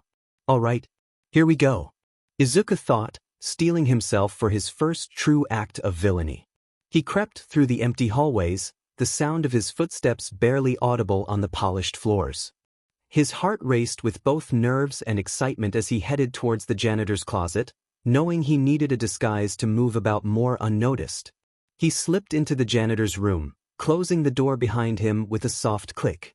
The room was small, cluttered with cleaning supplies, mops, and various uniforms hanging on a rack. Izuku quickly grabbed one of the uniforms, only to realize that it was several sizes too big for him. "Oh, you've got to be kidding me," he thought, eyeing the oversized uniform. But there was no time to waste. He quickly pulled the janitor's outfit over his own clothes, struggling to keep the massive breaths from slipping off his hips and the sleeves from hanging over his hands. Izuku silently cursed and decided to change again to another uniform that'll fit, only to realize that it was the same size as before. So, he throws another uniform away and tries another one again and again and again and again. Finally, after what felt like an eternity, Izuku found a uniform that was just barely manageable. It still hung awkwardly on his frame, but he could make it work with some quick sleeve rolls and a frayed piece of string he found on the floor to cinch the waistband. As he fumbled with the uniform, trying to make it look halfway decent, he suddenly heard footsteps approaching the door. Izuku's eyes widened in panic. Oh no! He frantically glanced around the cluttered closet, his heart racing. There was nowhere to hide. In a split-second decision, Izuku dove to hide behind a stack of mop buckets, of all things, crouching low and hoping he wouldn't be seen. The door creaked open, and Izuku held his breath, praying that he wouldn't be noticed. A janitor walked in, humming a tune as he grabbed a mop from the rack. Izuku squeezed his eyes shut, willing himself to disappear. The janitor paused, his gaze sweeping the room. For a moment, Izuku thought he was caught. But instead, the janitor's attention was drawn to the pile of discarded uniforms. "Who the hell keeps messin' with my closet?" the janitor grumbled, shaking his head. With an exasperated sigh, the janitor picked up the discarded uniforms and left, still muttering to himself. Izuku waited a few more seconds before letting out a sigh of relief. That was too close, he thought, cautiously emerging from his hiding spot. With the janitor gone, Izuku adjusted the uniform one last time, pulling the cap low over his eyes and rolling up the sleeves as best as he could. He couldn't help but sigh at how ridiculous this all was. "I really need to plan better next time," he thought with a mix of embarrassment and determination. Now, with his disguise in place, Izuku slipped out of the closet, taking a mop and mop bucket with him to truly make disguise more believable. He tried to walk with confidence despite the oversized breaths that still threatened to trip him up even if he still had his school uniform inside. Every few steps, he had to tug the waistband back up, but at least he was moving forward. Izuku shuffled down the hallway, his heart pounding as he spotted two janitors heading straight toward him. He took a deep breath, tugging his cap lower over his face to obscure his features, and tried to appear as casual as possible. Just act natural, he thought, forcing himself to maintain a steady pace. The janitors, fortunately, were too absorbed in their conversation to pay attention to the odd sight of a too small boy in a too big uniform walking by. Anyone who cared to notice would have seen that Izuku stood out far more than he blended in, but the two janitors didn't so much as glance in his direction. As Izuku passed them, one of the janitor's footsteps paused, causing Izuku to hold his breath in fear of being caught. But the man only sneezed, muttering something about allergies before continuing on. Izuku exhaled a long sigh of relief as he finally reached the security office. His heart was still racing, but a small, triumphant grin tugged at the corners of his lips. When he arrived at the door, he carefully peeked through the small open crack to see the security guard, who was supposed to be watching over the cameras, lazily scrolling through his phone while munching on a donut. The guard was clearly more interested in his snack and whatever was on his screen than in the security feeds. Izuku's breath hitched, his palms trembling as sweat began to bead on his forehead. He had never done anything like this before. Doubts started creeping in, whispering that maybe he should back out, that this was too risky, too extreme. But then, the memories of all the people who had put him down, the ones who had crushed his dreams and made his life a living hell, flooded his mind. His fist clenched tightly, and with it, his resolve hardened. This wasn't just about the here and now, it was about his future, his new purpose. If he was going to be a villain, he needed to start acting like one. No turning back, Izuku thought, steeling himself as he prepared to make his move. He reached into his pocket and pulled out an invention his minions gave him. It was a carefully crafted makeshift dart gun, in the form of a banana. And the bullet was also in the shape of, get this, a banana. Izuku couldn't help but shake his head, a small smirk tugging at his lips. I might be off the mark here, but I'm starting to think my minions have a thing for bananas, he mused. With one last deep breath, Izuku pushed the door open just enough to get a clear shot. The guard didn't even look up. Izuku aimed carefully, the banana gun feeling awkward and unsteady in his hands. He fired. The banana-shaped dart shot out with surprising speed, hitting the guard squarely on the neck. The guard's eyes widened in surprise, his hand instinctively reaching for the dart before he slumped forward, unconscious, his donut falling from his hand. Izuku stood frozen for a moment, hardly believing that it had actually worked. But there was no time to celebrate. He quickly slipped into the security office and locked the door behind him and carefully moving aside the unconscious guard. He had work to do. Izuku quickly reached into his pocket, retrieving a small USB device that he had crafted himself. With the unconscious guard slumped over the desk, Izuku plugged the USB into the main monitor. As soon as the device connected, the screen flickered, and a series of codes began scrolling rapidly. The security system's defenses crumbled almost instantly, bypassed by the hacking program embedded in the USB. Within moments, Izuku had full control over the school's security cameras and alarms. A triumphant grin spread across his face as he navigated the system with ease. This is it, he thought, the thrill of his first true act of villainy fueling his resolve. With a few keystrokes, Izuku deactivated all the security cameras and alarms, ensuring that no one would interrupt his plan. After he was done with the security system, he now needs to know where to hide this unconscious body of the guard beside him. Izuku glanced down at the unconscious security guard slumped over the desk. A bead of sweat rolled down his temple as he realized he needed to hide the body before anyone noticed something was amiss. The guard was large and heavy, much bigger than Izuku, and the challenge of moving him seemed daunting. "Okay, just need to get him out of sight," Izuku thought, eyeing the weapon storage closet on the other side of the room. Taking a deep breath, he grabbed the guard under the arms and began to pull, but the man's weight was more than he anticipated. "Ecchi, come on, you big guy." Izuku groaned as he struggled to drag the guard across the floor, his feet slipping as he tried to gain traction. He nearly tripped over his own oversized janitor breathes, and the guard's shoes squeaked loudly against the floor, making Izuku wince. "Come on, just a little more." Izuku mentally urged himself, but the guard was like dead weight. He tried lifting the guard's legs, hoping it would make it easier, but quickly realized that wasn't going to work either. "Whoa!" He stumbled backward, almost landing flat on his back, before regaining his balance. After a few more failed attempts, Izuku opted for a different approach. He positioned himself behind the guard and started pushing with all his might. The guard's body slid inch by inch toward the closet, with Izuku grunting and breathing from the effort. By the time he finally got the guard to the closet door, he was practically gasping for air. "Almost there." Izuku thought, determination flaring as he shoved the door open and began the final push. With one last burst of strength, he managed to roll the guard into the closet, where the man's body slumped at the bottom of the storage. Izuku exhaled as he wiped the sweat from his brow. The tranquilizer was enough to knock out an elephant for 24 hours, so Izuku was sure that the guard wouldn't wake up for another 48 hours. He glanced at the insides of the weapons of the closet and his eyes widened. The sight of the weaponry inside had been a surprise. He hadn't expected a middle school to have such an arsenal. Rifles, batons, even what looked like riot gear. This was way beyond what any school should have, especially a mundane one like Aldra Junior High. So this is where all the school budget went, Izuku muttered, shaking his head in disbelief. He couldn't help but chuckle at the absurdity of it all. For a moment, the idea of a school being more prepared for a war than for actual education seemed almost too ridiculous to be real. But then again, this was his school, so maybe it wasn't so surprising after all. He closed the closet, making sure the door was firmly shut and that the guard's unconscious form was completely hidden from view.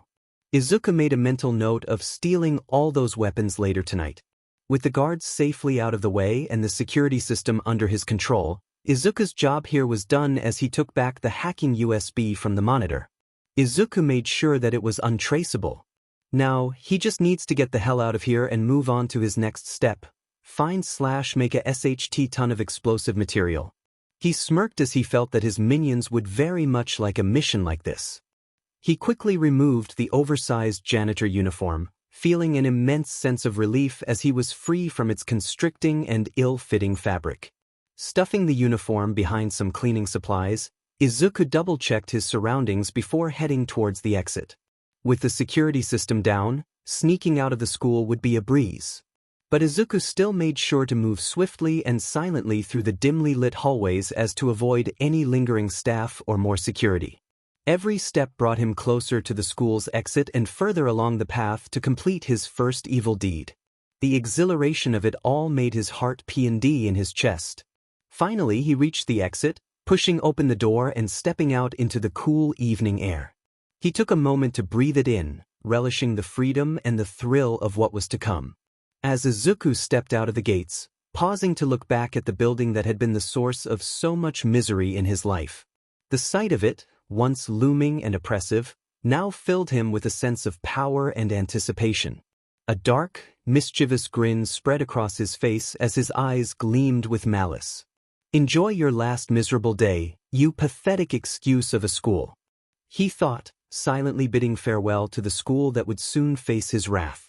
The countdown had begun, and soon, this place would be nothing more than a memory reduced to ashes. Izuku fast-walked to his motorbike he parked in the nearby secluded alleyway earlier today. Sliding onto the bike, he took a moment to adjust his gloves and rev the engine. The powerful hum of the machine beneath him was a comforting reminder of the control he now held. A large, confident smile formed upon his lips. This school and everyone in it had underestimated him for far too long. Now, he was the one pulling the strings. With one last glance back at Aldra Junior High, a place that had once towered over him as a symbol of his suffering, Izuku felt an exhilarating rush. He revved the engine louder, the sound echoing off the walls of the narrow alley. He was done with this place and from now on, there was no turning back. He kicked the bike into gear and sped off into the night, leaving the school and his old life far behind. Because tonight, Aldra will burn. As Izuku arrived back at his current base, a surge of adrenaline still coursing through his veins, he wasted no time. This was it tonight, everything would change. He entered the hideout building where his minions were already bustling about, engaged in their usual antics. Without hesitation, he stepped into the center of the room and whistled sharply, instantly grabbing the attention of every yellow-skinned minion in sight. They quickly dropped whatever they were doing, their wide eyes turning to him with eager anticipation. "Listen up, everyone. I have an announcement to make," Izuku announced, his voice echoing through the chamber. The room fell silent, every minion focused intently on their leader. Within the silence, Izuku smirked. "Who's ready to blow some SHT up?" He roared into the crowd with almost wicked smile on his face. The room erupted into a frenzy of cheers and excited chatter, the minions' enthusiasm filling the underground hideout. They bounced up and down, some waving their tiny arms in the air, while others let out high-pitched squeals of delight.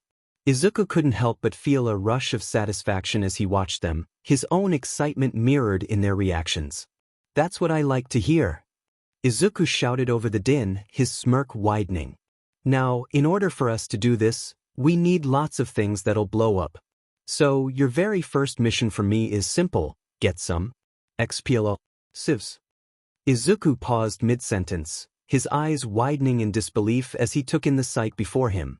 Each and every one of his minions was already armed to the teeth with an assortment of explosives, bombs, grenades, TNT, C4, and even a rocket launcher that one of the minions was struggling to hold upright. Where did they get them? Izuku has no idea, but he's glad they're prepared. "Seems like you guys are more ready for this than I thought," Izuku muttered, feeling both baffled and impressed by their preparedness. He quickly shook his head, regaining his focus. Anyways, who wants to come with me?" As soon as the words left his mouth, the room erupted into chaos. "Me. Pakami. No, Pakami. No, me. 𝐮𝐬𝐦𝐸𝐿𝐿𝐿𝐿𝐿𝐿. Me." Izuku's eyes widened at the overwhelming response, the minions practically vibrating with excitement as they shouted over one another. He raised his hands, trying to calm them down. Okay. Quiet down. Simmer down. Simmer down."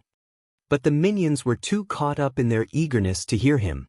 Their voices grew louder, the room buzzing with anticipation. Finally, Izuku had enough. Taking a deep breath, he shouted at the top of his lungs, "Silence." The effect was immediate.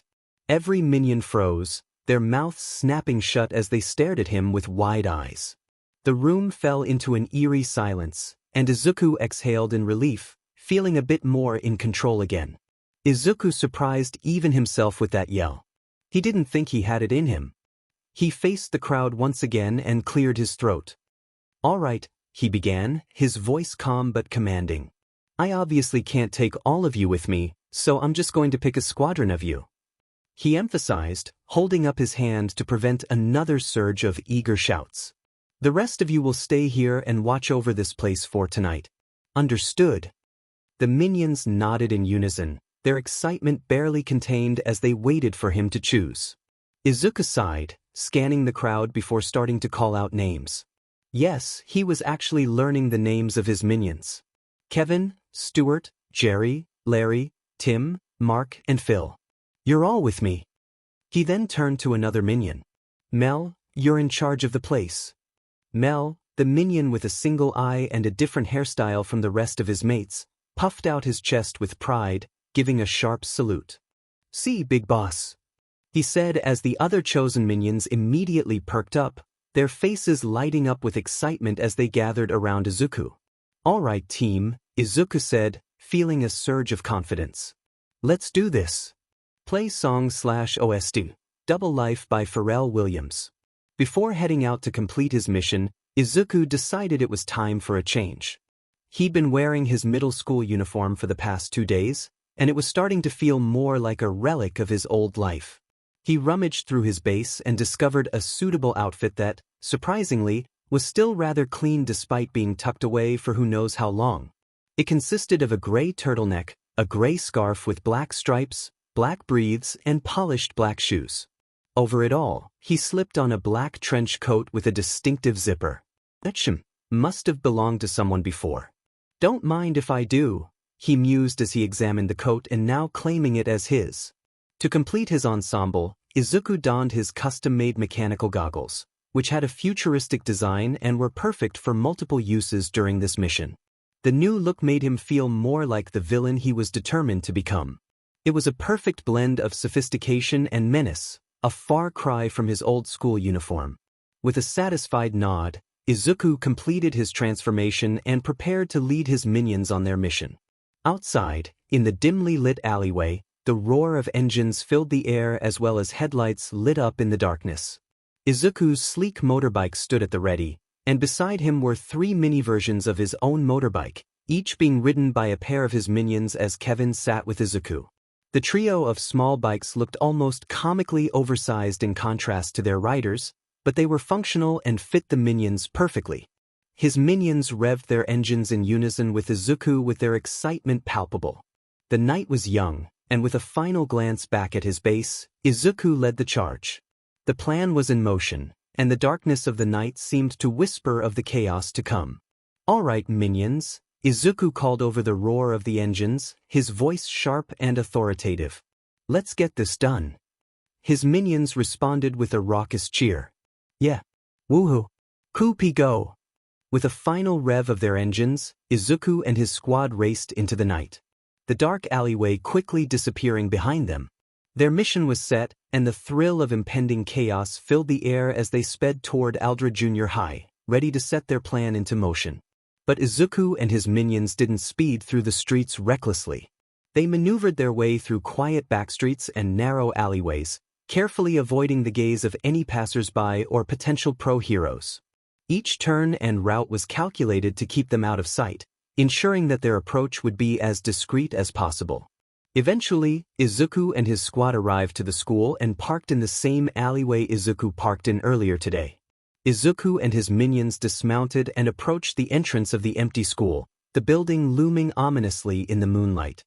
He turned to his squad, a dangerous glint in his eyes, and announced, "Here we are, boys."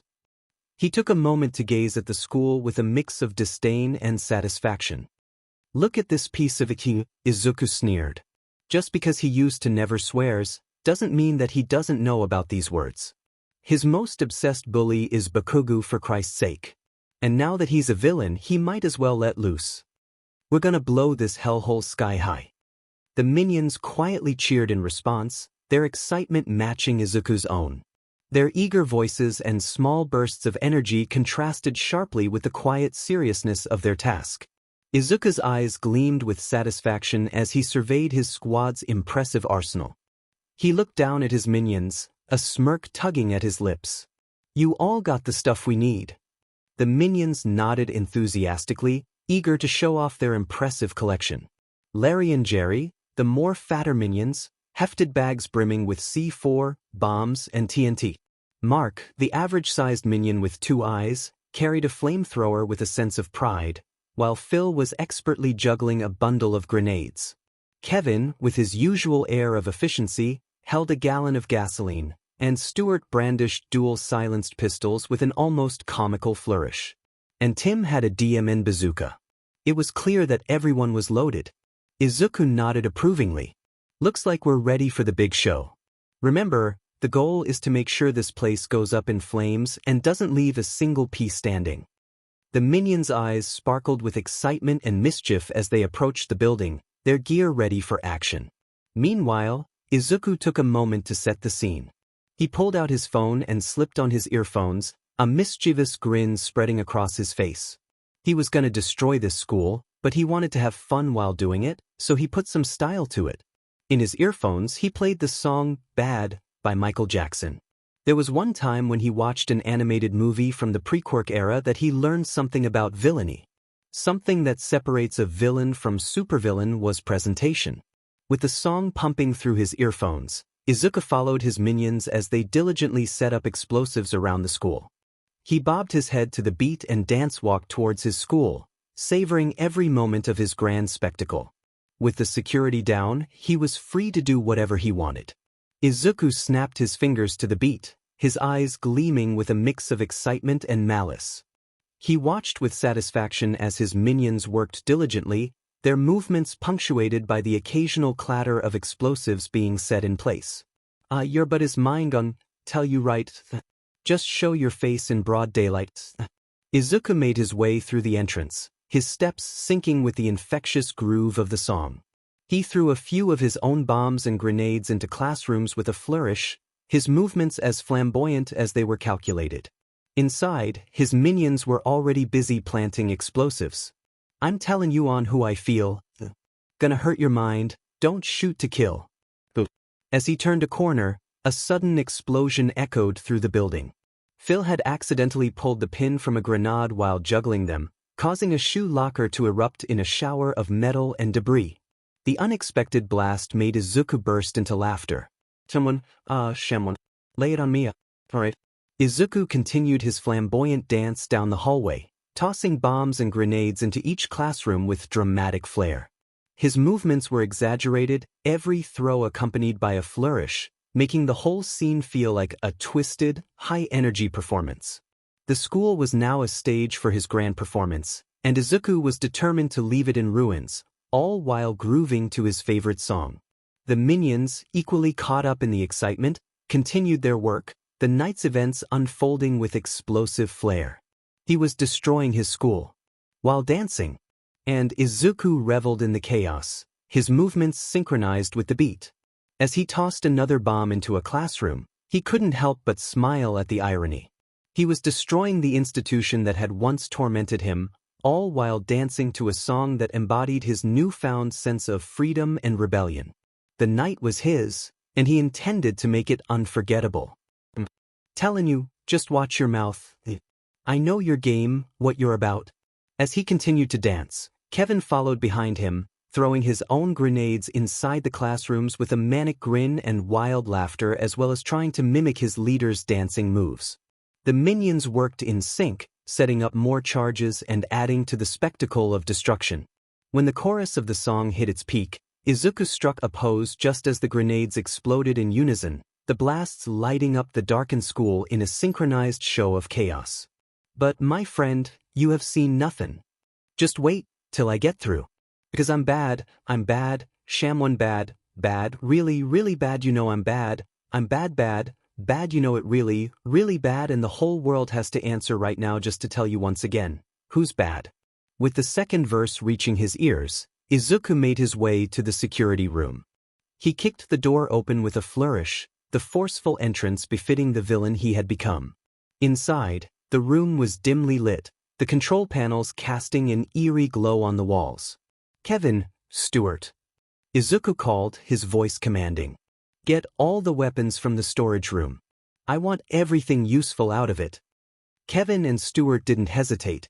With a quick nod, they dashed off to the storage room, eager to retrieve the stash of weapons.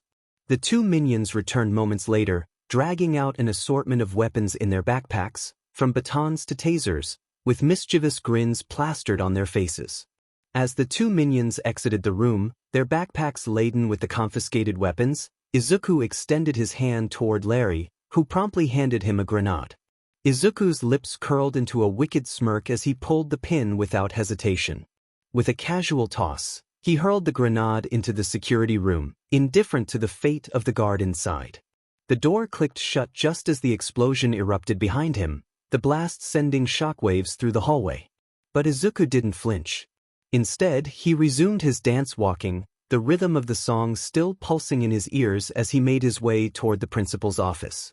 Once arriving, he reached the door of the office and gave it a forceful kick open. The door flew open with a loud crash, slamming against the wall. Izuku stood in the doorway, silhouetted by the flickering lights and the distant glow of the fires now consuming parts of the school. The principal's office, a place that had once held authority and intimidation over him, now felt small and insignificant under his gaze.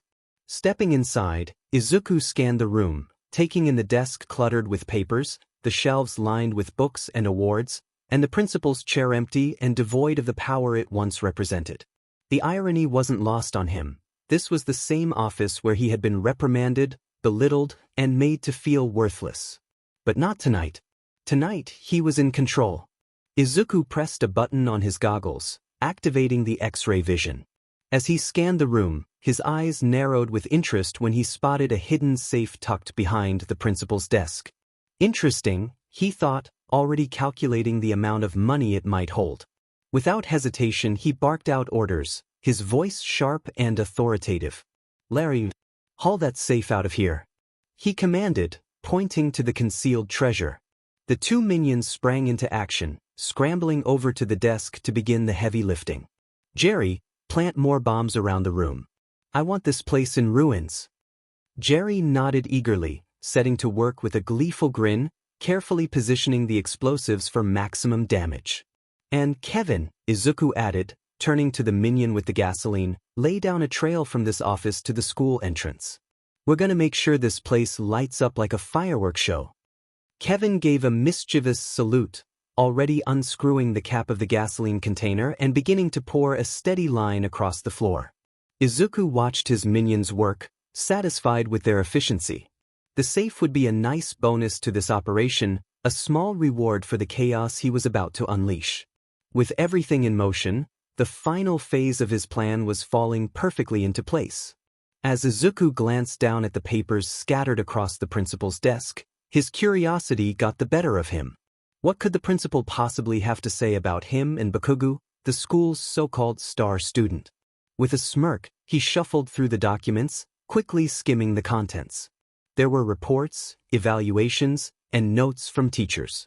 Most of them were predictable praise for Bakugo's raw potential, powerful quirk, and natural leadership, accompanied by little comments about his explosive temper. The green-haired boy had to roll his eyes and scoff.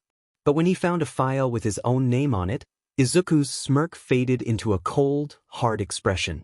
The words were harsh, dismissive. Quirkless. Unremarkable. No future prospects. It was clear the school had written him off as a failure, a nobody destined to amount to nothing. A bitter laugh escaped Izuku's lips. Of course, he muttered. All that praise for someone like him. And nothing but disdain for me. He crumpled the papers in his hand, feeling a mix of anger and satisfaction. Well, let's see how they feel about their star student when this place is reduced to ashes. With that, he tossed the papers aside and continued overseeing the preparations for the destruction of the school. After his minions were out of the room, Izuku followed suit, but not before he took one last look around. The principal's office, once a symbol of authority, was now a ticking time bomb. After everything was set, the group rendezvoused back at the entrance, just as Kevin finished spilling the last of the gasoline. Izuku smirked, the thrill of impending chaos coursing through him. "Stuart, light it up," he commanded. The one-eyed minion grinned, flourishing his suppressed gun before firing at the gasoline trail, igniting a fierce blaze. He also ordered for those who had the stolen weapons and the safe to store it in the motorbikes. As the flames began to spread, Izuku's eyes fell on the school's board near the entrance. A risky idea popped into his head, and he found himself debating whether or not to leave a mark of his villainous debut, even after all the work he did covering his tracks. After a considerable amount of time internally arguing, he caved in. They do say that you should present your first act of villainy loud and proud. Izuku thought. Who said that? He had no idea, he might have just made it up, but it sounded right. Grabbing a can of spray paint, Izuku approached the board. With a flourish, he scrawled across it in bold, jagged letters, "The rise of Deku is here." Stepping back, he admired his handiwork. The flames reflected in his eyes as he turned to his minions. "Let's get out of here," he ordered, the adrenaline pumping as they raced away from the school and hiding behind the corner of the alleyway that they parked their motorbikes in. Izuku looked down and nodded to Larry to press the detonator on his hand. Everyone covered their ears, preparing themselves for the barrage of explosions after Larry pressed the button. They waited until nothing happened. Piccolo. 𝐒𝐮𝐦𝐦𝐚𝐫𝐲 Pick-Go-Dak. Jerry muttered, confused as to why the explosions didn't go off. Larry. Yak Pick. Tim accused, pointing at Larry, thinking he had messed up or broken the detonator. Ka deep nonich.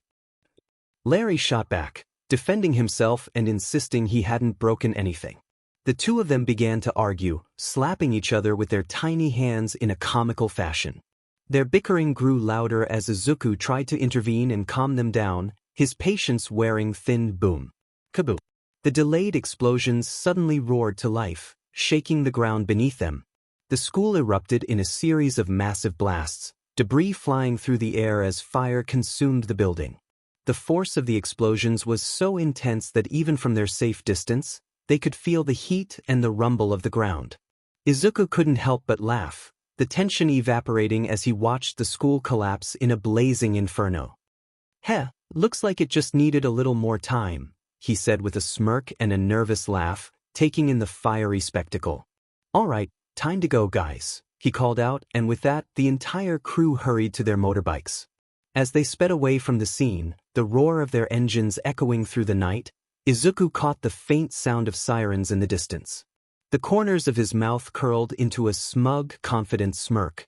He had done it, he'd made his mark, and now more people would know the name Deku. With the flames of his former school fading into the distance, Izuku felt a rush of exhilaration. He wasn't just running from the scene, he was racing toward a future he'd shaped with his own hands.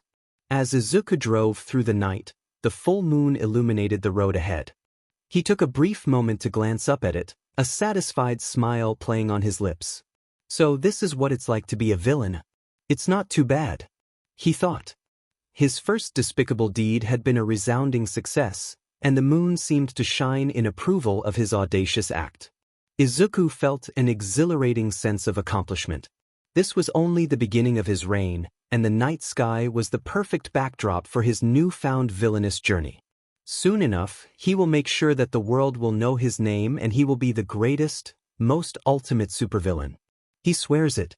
The next morning, 𝐒𝐮𝐦𝐦𝐚𝐫𝐲 awoke from his slumber, grumpy as usual. His eyes snapped open, his usual scowl already forming as the morning light filtered through the curtains.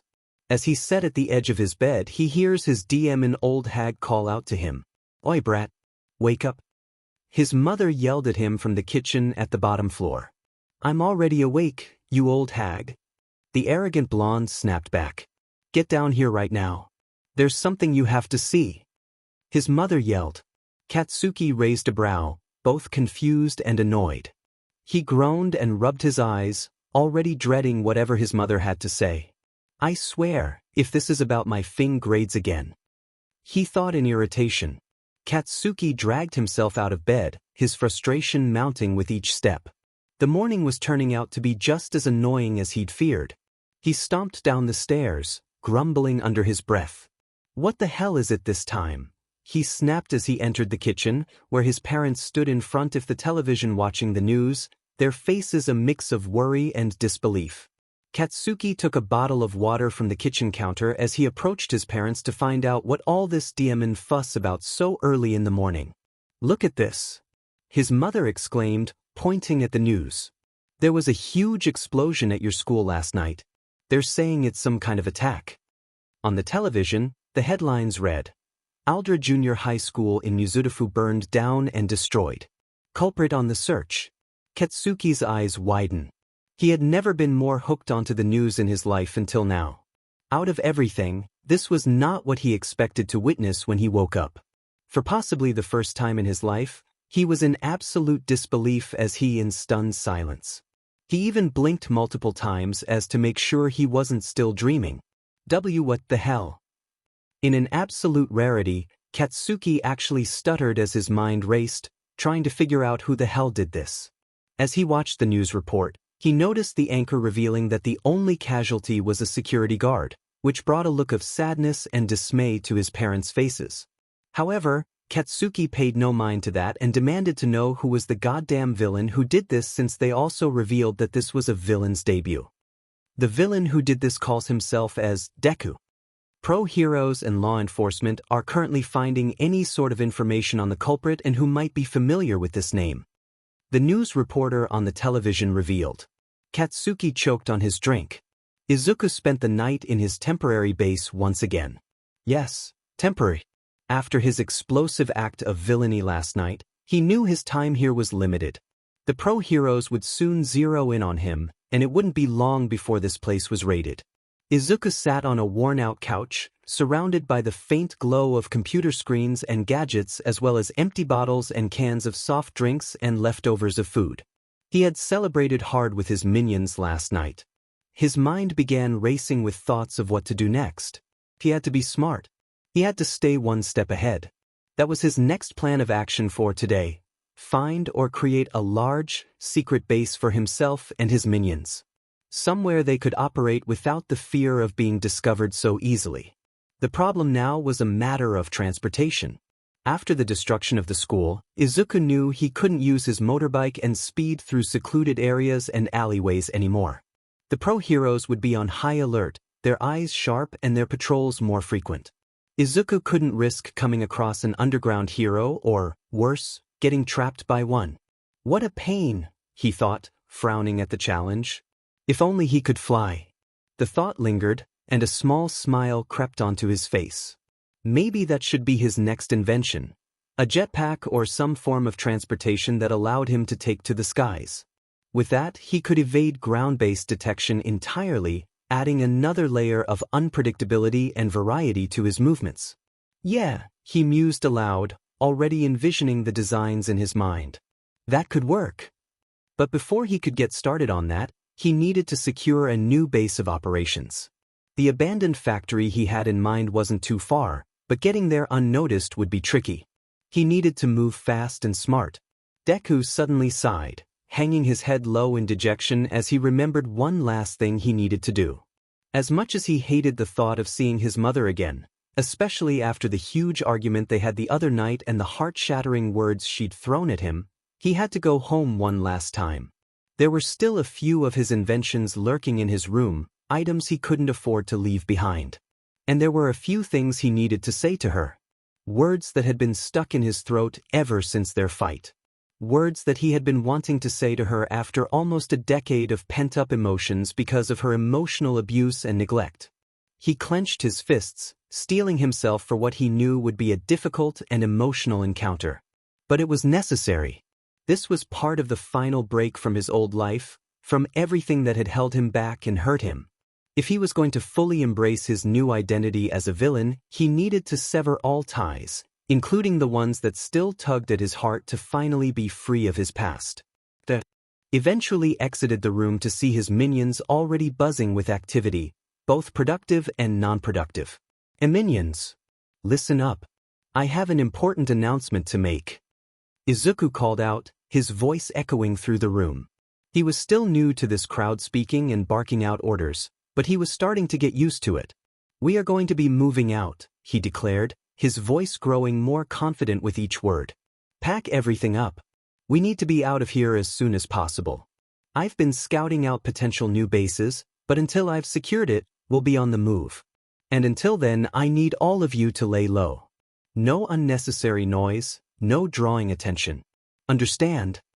The minions nodded enthusiastically, their chatter quickly turning to focused activity as they began packing up the various gadgets, weapons, and supplies scattered around the base. Izuku watched them work, his mind already racing ahead to the next steps. He couldn't afford to make any mistakes. The heroes would be on high alert after the school incident, and he knew it was only a matter of time before they started closing in. Now, it is the matter of transportation that would be suitable and inconspicuous. Izuku decided to use a company van that belonged to this building he saw before the minions came and redecorated it. It would be perfect. Once he reached the van, he noticed a couple of minions making some final touches to it.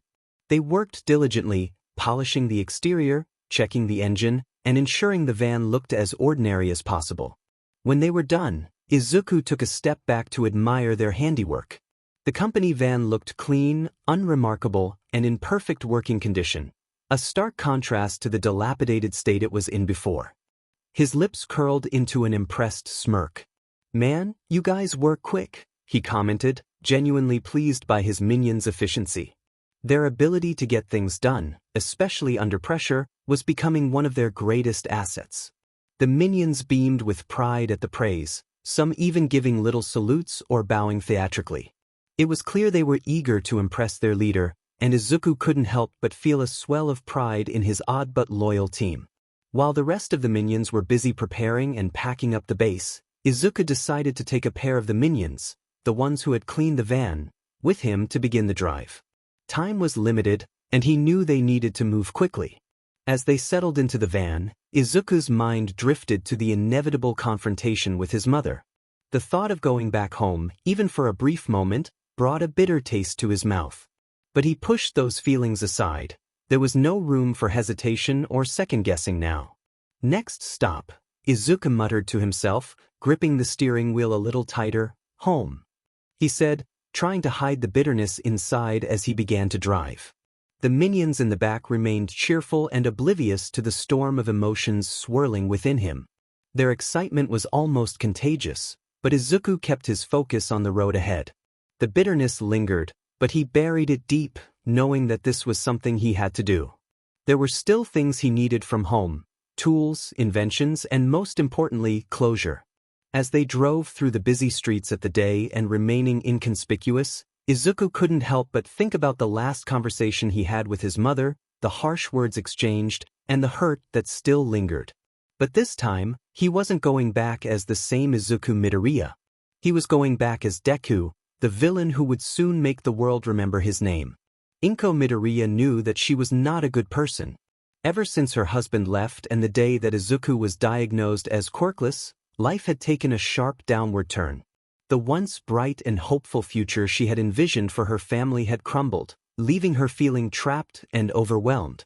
The stress of her job had become unbearable, and she found herself taking refuge in increasingly frequent conversations with her old friend Mitsuki. But even those conversations offered little solace, especially when her son's hopeless obsession with becoming a hero, a dream that seemed impossible without a quirk, was thrown into the mix. The school reports only added to her despair. They painted a picture of a boy who was not just quirkless but also a troublemaker, constantly causing problems and drawing negative attention. 𝐒𝐮𝐬𝐵 couldn't reconcile this image with the son she had once adored. It was as if the world was mocking her, giving her a child who, in her eyes, could never amount to anything. She couldn't believe that she had given bullied to someone so worthless. And so, 𝐒𝐮𝐬𝐵 began to withdraw. The weight of her disappointments and regrets grew too heavy to bear, and she found herself turning to alcohol to numb the pain. It became a crutch, something to help her escape the reality she didn't want to face. The more she drank, the more she distanced herself from Izuku. She couldn't bear to look at him, couldn't stand the reminder of all the things she had lost. Ignoring him became easier and easier. She told herself that it was better this way, that if she didn't acknowledge him, maybe the pain would lessen. Maybe she could forget the life that could have been. But deep down, she knew the truth. She knew she was failing him, failing herself. However, on this particular day, she actually felt concerned about her son for the first time. The news had spread quickly. His school had been reduced to rubble, engulfed in flames and destruction. As much as she resented him, the thought of losing him completely sent a chill down her spine. Sure, she hated him, but she didn't want him dead. Those awful words echoed in her mind. "I wish you were never born." 𝐒𝐮𝐬𝐵 froze, her heart sinking as the memory of that night resurfaced. The look on his face, the shock, the hurt, it all came rushing back, and she felt a pang of guilt that nearly brought her to her knees. She growled as she recomposed herself. Was this the universe telling her a sign or something? The throbbing in 𝐒𝐮𝐬𝐵's head intensified, a painful reminder of her recent indulgences. She sighed, pushing the half-empty bottle of sake away. Maybe it was time to lay off the alcohol and face the reality she'd been avoiding for so long, her son. She was startled to realize that she hadn't seen Izuku since their explosive argument.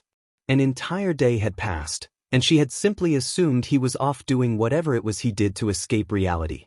𝐒𝐮𝐬𝐵 realized that she had never bothered to truly understand what her son did in his free time, beyond his relentless pursuit of a hero dream that seemed more like a delusion to her. But now, with the news of the school's destruction flashing across the television screen, a deep worry began to creep into her heart. What if something had happened to him? What if he had been at the school during the attack? Because of this, she knew that her son would be living at home for a while until they've rebuilt it or found a school to switch to. She sighed. Maybe this was indeed the universe's sign of telling her to regain some sort of semblance of their relationship, or at least trust. Suddenly, the door of her apartment swung open, making 𝐒𝐮𝐬𝐵 think that she must have forgotten to lock it, and the familiar face of her son entered the room. Speak of the devil, she mused. However, when she went and finally met him face to face, her eyes widened at how different he looked. Gone was the boy she remembered. In his school uniform, standing before her was someone entirely different, draped in black from head to toe. His polished shoes, zipped-up black trench coat, striped scarf, and support goggles all contributed to a menacing aura that filled the room. But it wasn't just his clothes that had changed. It was his eyes, dark, filled with such an unbearable amount of hatred and disdain, and all of it was directed at her. 𝐮𝐸𝐲 had never seen her son look at her in such a way. Her breath caught in her throat as she met his gaze, the bitterness between them now palpable. 𝐮𝐸𝐲 gulped as she finally regained her voice. 𝐼𝐶, she whispered, her voice almost trembling. What happened to you? She asked, desperately trying to strike up a conversation, to bridge the chasm that had grown between them. But her son didn't even acknowledge her. Without so much as a glance in her direction, he walked right past her, his steps purposeful and cold. She turned, watching him as he moved through the apartment and toward his room, searching for something. The realization that he wasn't here to talk, or even to see her, struck her with a painful clarity. However, she paid closer attention to what he was carrying and wearing. 𝐮𝐸𝐲's heart pounded in her chest as she watched her son move with a cold determination she had never seen before. The large duffel bag slung over his shoulder, the gloves on his hands, and the dark, ominous outfit, it all screamed danger. Her thoughts raced, the news of the school's destruction replaying in her mind like a nightmare. No, it couldn't be, she thought, panic rising in her throat. The pieces of the puzzle began to fit together in a way that terrified her. Izuku, her son, had something to do with the school attack. The realization was like a slap to the face, leaving her stunned and breathless. "Izuku," she called out, her voice trembling with fear and desperation. What are you doing?" But he didn't stop, didn't even hesitate as he continued toward his room, as if her words were nothing more than background noise, and entered his room. 𝐮𝐸𝐲, still paralyzed by shock, struggled with whether she should follow him or not. Her heart pounded in her chest, the reality of the situation sinking in. Inside his room, Izuku moved swiftly and methodically. He rifled through his closet, dug under his bed, and searched every secret spot he had used to hide his inventions. He glanced around at the room that had been his home his whole life for one final time. He especially made a glare at all the All Might figurines. 𝐻𝐼's room was now a stark reminder of a life he was leaving behind. The mementos of his past seemed almost alien to him now. After what felt like an eternity, Izuku emerged from his room with a duffel bag visibly stuffed with his belongings. His expression was resolute and unfeeling as he made his way to the front door. 𝐮𝐸𝐲, overwhelmed by a mix of fear and regret, reached out and grabbed his sleeve, her voice trembling as she struggled to speak out her words. "Izuku, please talk to me. What's happening? I want to help you." She was harshly cut off, however, as Izuku's response was swift and harsh. Without a second glance, he turned and slapped her hand away with a force that left her reeling. The look in his eyes was cold and unyielding, as if she were nothing more than a bug to him. Izuku's disdainful glare deepened and darkened, his rage boiling over. Help. Now she wants to help me. Now she cares. He seethed internally, his thoughts fueled by outrage and betrayal. After everything she's said and done, she thinks she can just waltz in and fix this. Izuku's fists clenched and his teeth gritted as he finally decided to let loose the pent-up emotions he had been harboring for almost a decade.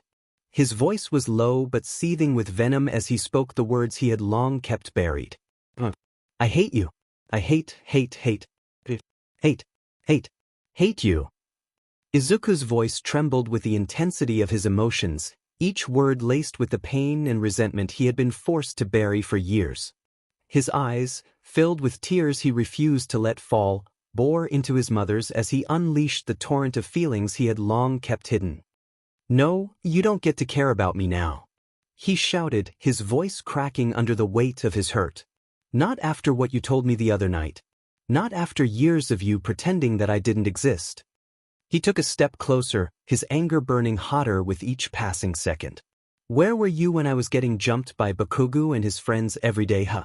Where were you when they made my life a living hell, day after day? You didn't even notice the bruises, the cuts, the burns, nothing." Izuku's hands trembled as he continued, his voice rising. "Where were you when school was taking a toll on me, when I was drowning in despair because I didn't have a quirk? You were too busy feeling sorry for yourself to see how much your son was hurting. You're pathetic." His voice broke, the anger and pain melding together in a raw, emotional outburst. Where were you when I needed your help, Mom?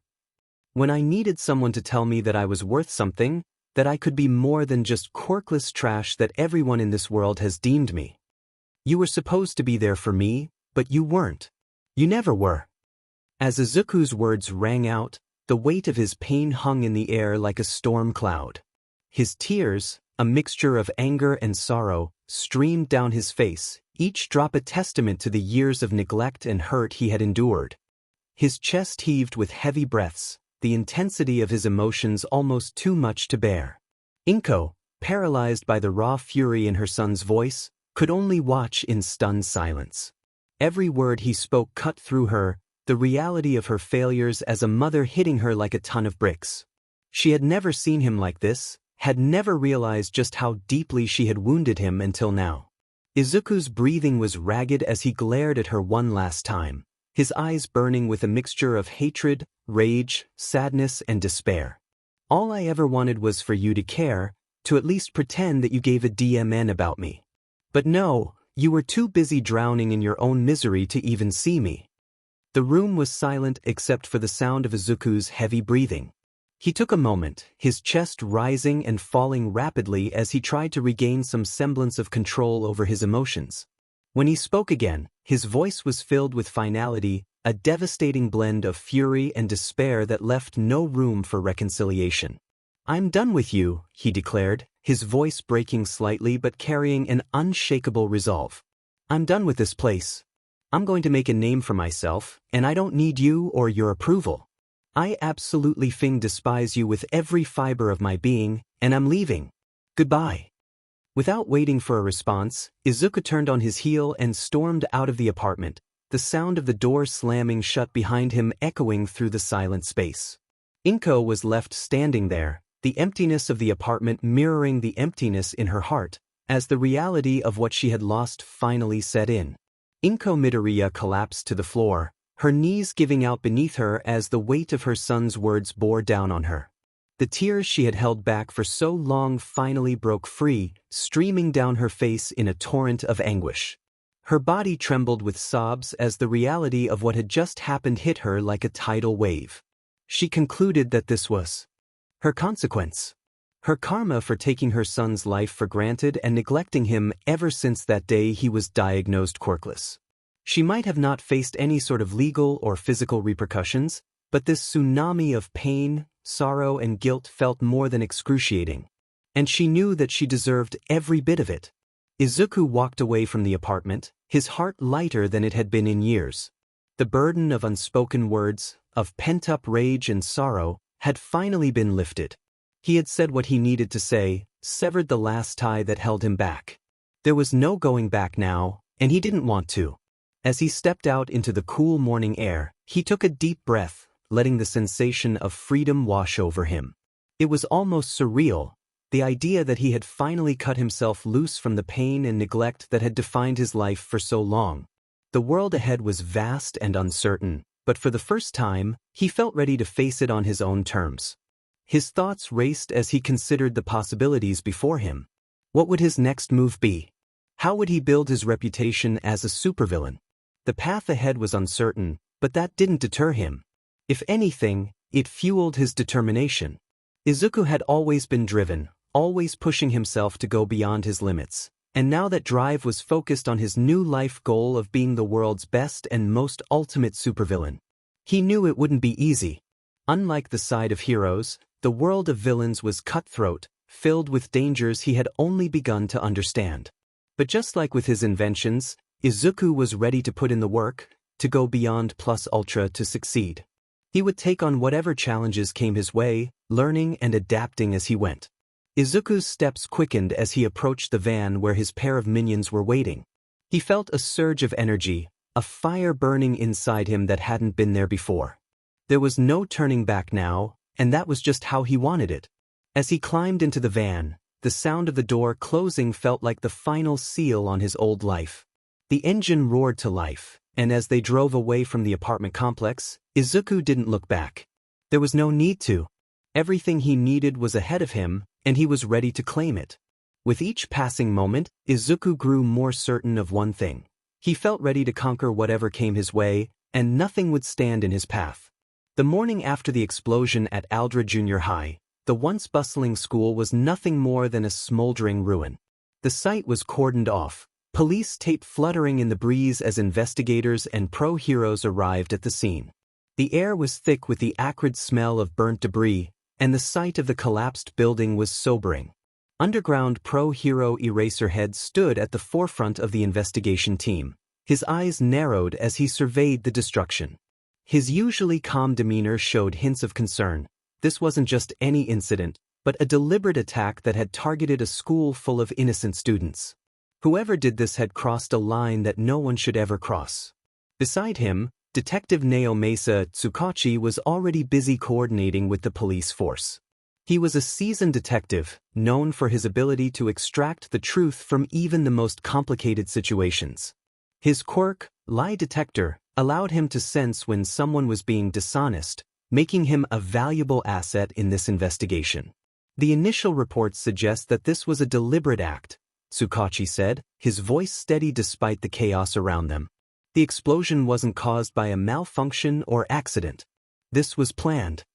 Eraserhead nodded grimly, his dark eyes scanning the wreckage. Any leads on who this Deku might be? He asked, recalling the menacing message left on the school board. Tsukachi nodded, his expression serious. According to the students, Deku is a nickname for a student at the school, Izuku Midoriya.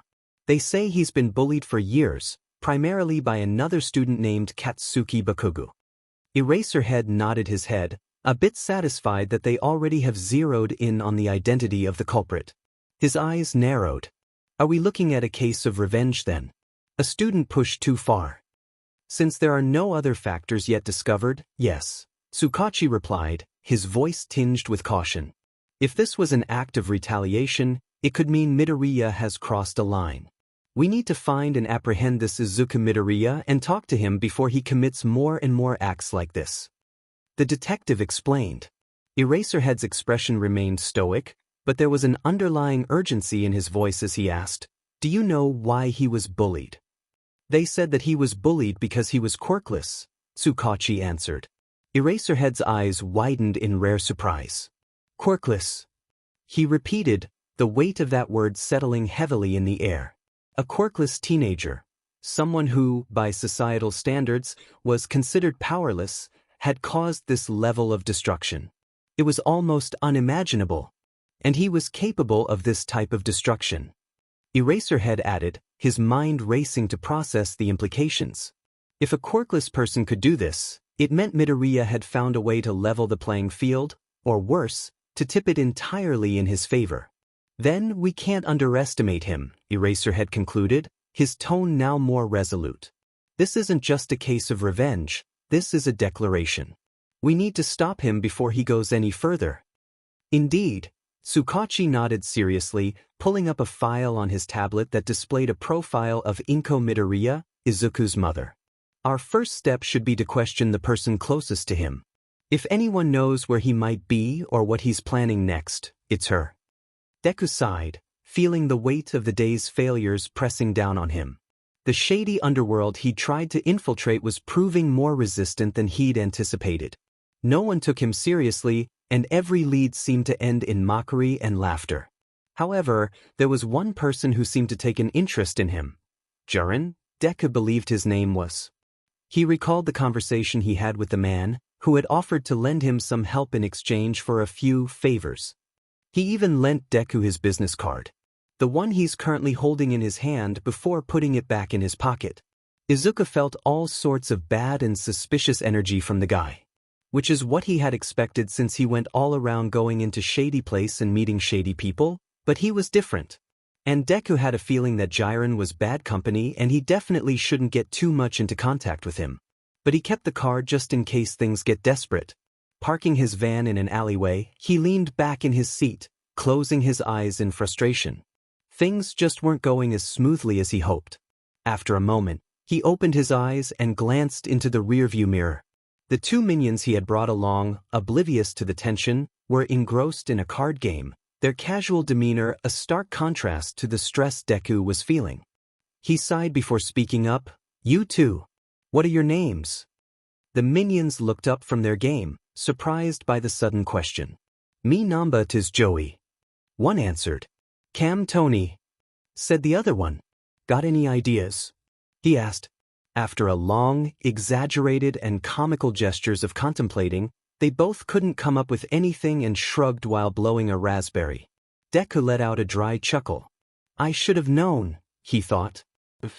Knowing his minions for quite a while, he should have known that these little guys would not be the most sharpest tools in the shed. Needing to clear his mind and curious about the aftermath of his actions, Deku reached over and turned on the van's radio. Static filled the air for a moment before it settled on a news station, the announcer's voice cutting through the noise. And in breaking news, authorities are still investigating the devastating explosion at Aldra Junior High School.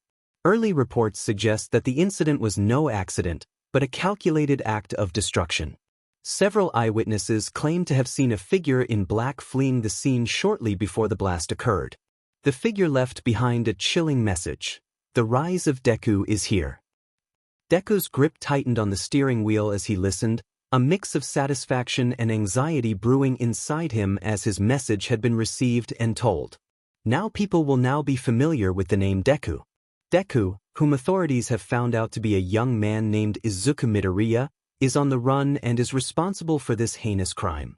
However, one can't help but question why he did such a thing, especially for someone so young. After further investigating, the authorities had concluded that this was a case of bullying gone too far. Let us cut to the people of Aldra to see what they have to say. The reporter said. Deku felt a mixture of intrigue and cautious as the news then cut off to audio of the people of Aldra being interviewed and interrogated. Deku couldn't help but grit his teeth as he listened to what they were saying. "I don't know why he did it. He's always been such a nice person," said one student. "I've always thought that he wanted to be a hero more than anything, so I don't know why he would do something like this," said another. "I have no idea what his reasoning for this. He had always wanted to be a hero," said his goddamn homeroom teacher. Izuku knew because he recognized his patronizing voice. He continued to seethe as more and more similar comments were said.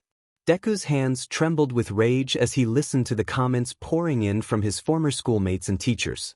Each word felt like a slap in the face, a twisted reminder of the falsehoods and hypocrisy that had surrounded him his entire life. He was such a good person. He wanted to be a hero. The words echoed in his mind, their patronizing tone gnawing at him. How dare they pretend to care now? Where was this so-called concern when he was suffering, when he was being tormented and ridiculed every single day? Or when they themselves had used him as some sort of quirk ragdoll? They had turned a blind eye to his pain, dismissed him as nothing more than a quirkless nobody. And now they acted surprised, shocked that he had finally snapped. Eventually, Izuku had enough and shut the radio off.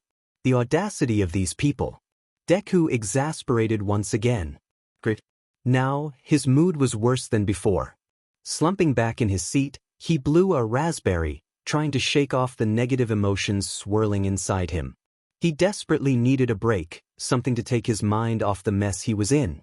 As he glanced down at the door pocket, an old magazine caught his eye. Curious and needing a distraction, he picked it up and began flipping through the pages. After skimming past a few ads and articles, a picture of a beach caught his attention. It was Takoba Beach, described in the magazine as a serene paradise, a place where people could escape the stress of daily life and find peace. The vibrant image of the sandy shores and gentle waves seemed to promise a respite from everything that was weighing him down. Deku's eyes sparkled with a hint of intrigue. A peaceful walk on the beach sounded like exactly what he needed to clear his mind and sort out his thoughts. Maybe, just maybe, it would help him come up with a good plan, a way to move forward and achieve his goals. "All right," he muttered to himself, feeling a small sense of resolve building within him. "Let's take a break. Maybe this beach will help me think clearly." He started the van and directed himself and his minions to Takoba Beach. As they drove, Deku felt a sliver of hope that this brief escape would give him the clarity he needed. Perhaps a peaceful moment by the ocean would be just the thing to calm his turbulent mind and inspire his next move. Sure, this may have been a more than reckless move now that authorities are keeping their eyes peeled for him and that the public has been informed of what he looks like, but it was just for a short while. He needs this. It couldn't have been a bad idea. Well, this is a bad idea. Deku's brow twitched as he saw the pitiful sight of the beach, or rather, what's left of it. His eyes scanned all over the beach to see it all filled with all kind of dump and trash. It may as well be a junkyard rather than a beach. So much for a peaceful escape, huh? Deku muttered to himself, his disappointment palpable. He had hoped this trip would give him a moment of clarity, a brief reprieve from the chaos of his life. But instead, he was met with yet another obstacle, a literal garbage dump standing between him and any sense of peace. His minions, Joey and Tony, peeked out from the van, looking equally dismayed at the sight of the trashed beach. Blech, Joey commented, sticking out his tongue in disgust. No via nama pempada de relax AC, Deku. He said. Yeah, ba Lugo stinks. Tony added on, covering his mouth.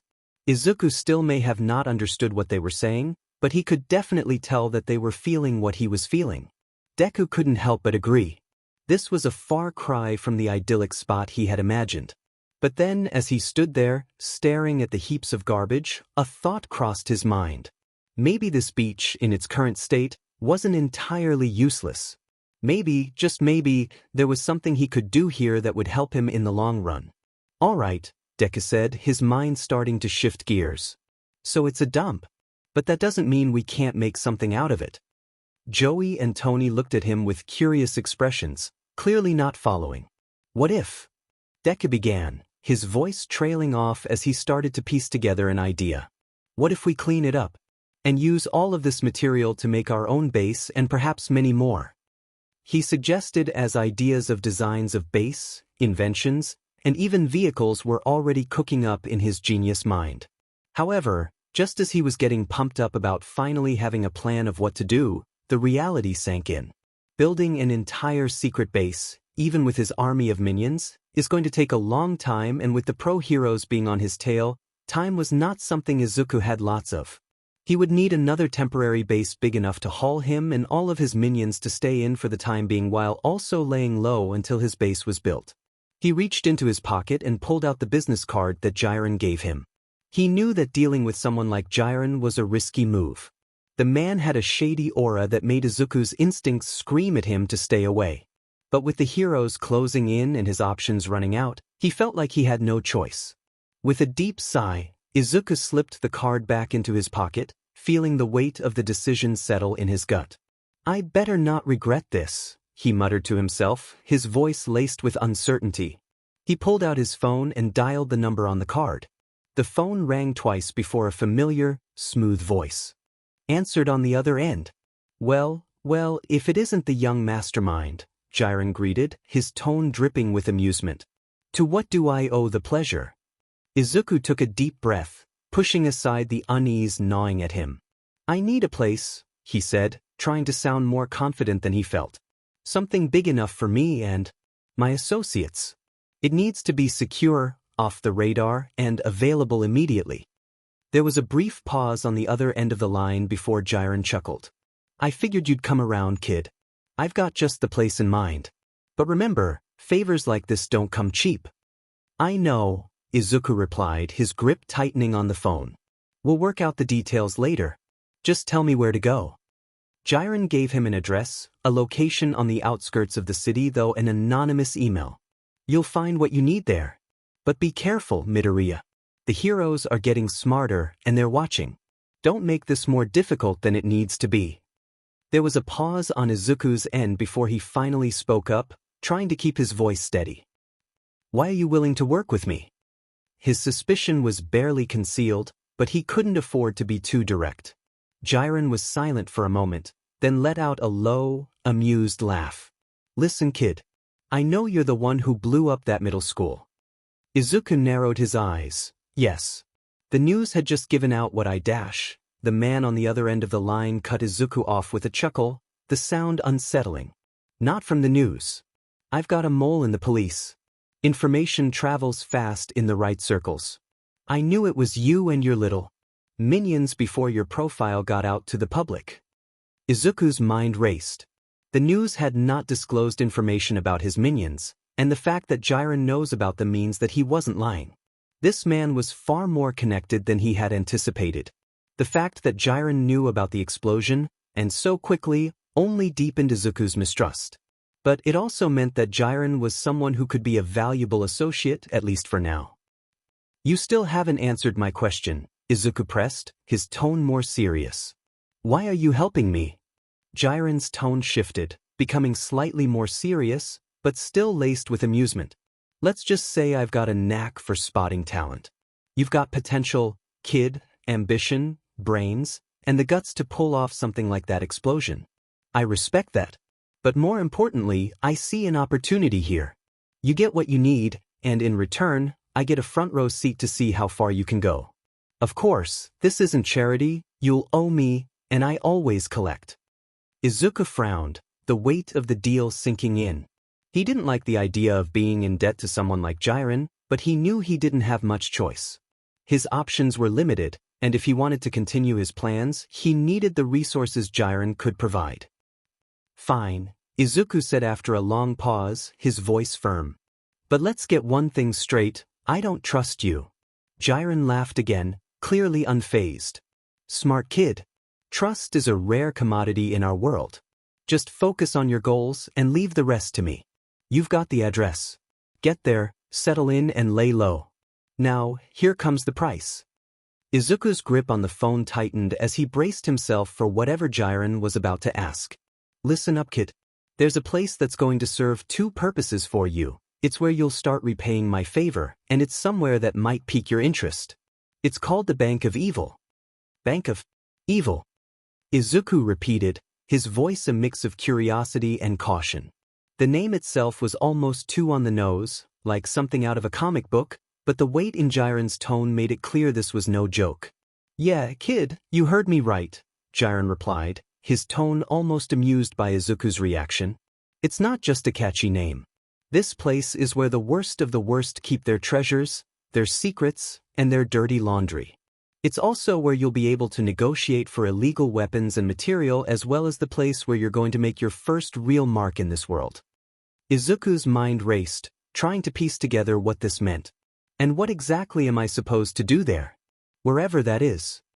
You're going to make a deal, Jiren explained, his voice taking on a more serious edge. It's a package, nothing too big but important.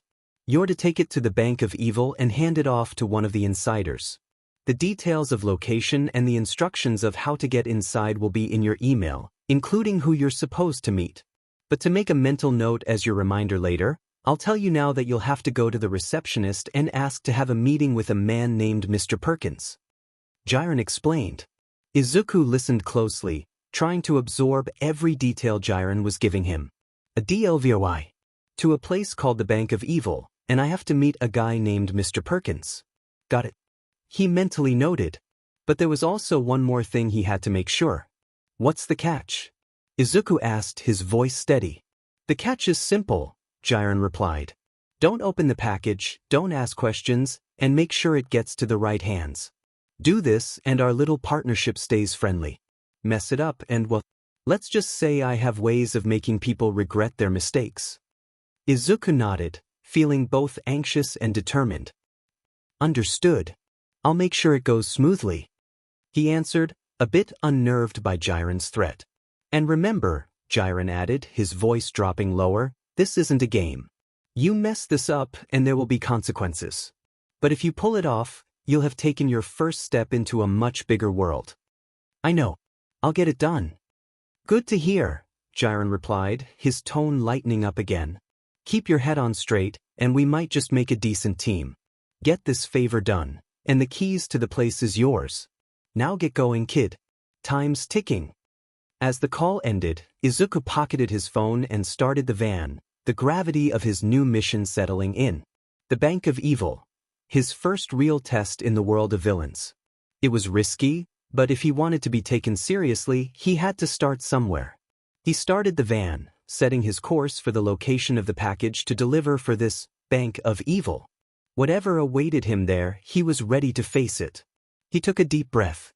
He was gonna make sure that his eventual life as a villain was gonna be a good time. Katsuki Bakugo was not having a good time.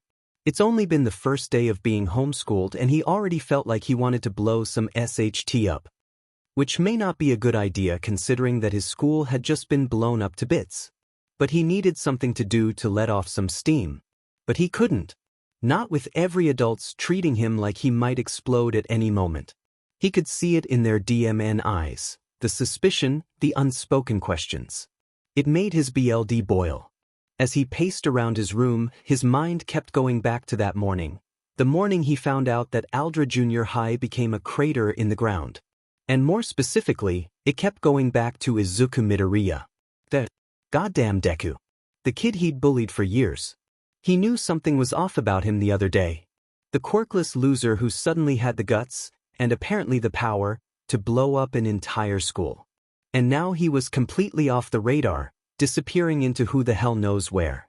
Katsuki clenched his fists, sparks crackling at his fingertips. That DMN Deku. Who the hell does he think he is? He muttered to himself, the anger in his voice barely contained. However, just as much as he is angry, he was also feeling guilty. Katsuki shook his head and tried to shake off the terrible, spreading feeling in his heart. It made his skin crawl, the idea that somehow, maybe, he was partially responsible for all of this. But how could that be? He was Katsuki Bakugo. The one who was going to be the greatest hero. One that would surpass even All Might himself. He wasn't supposed to feel guilty, especially not over someone like Deku. That quirkless loser who never knew when to give up. But the memory of that morning, when he'd seen the smoldering remains of Aldra on the news, wouldn't leave him. And neither would the memory of how Deku looked the last time they'd spoken. There had been something different in his eyes, something dark and determined. Katsuki had brushed it off at the time, but now he couldn't shake the feeling that he should have seen it coming. Why the F am I feeling like this? Why the hell should I feel bad? He's the one who went crazy. Katsuki snarled, trying to convince himself as much as anything. But the words felt hollow, and the gnawing feeling in himself only growing heavier. That demon Deku, Katsuki muttered again as he lied on his bed, though this time the words lacked their usual venom.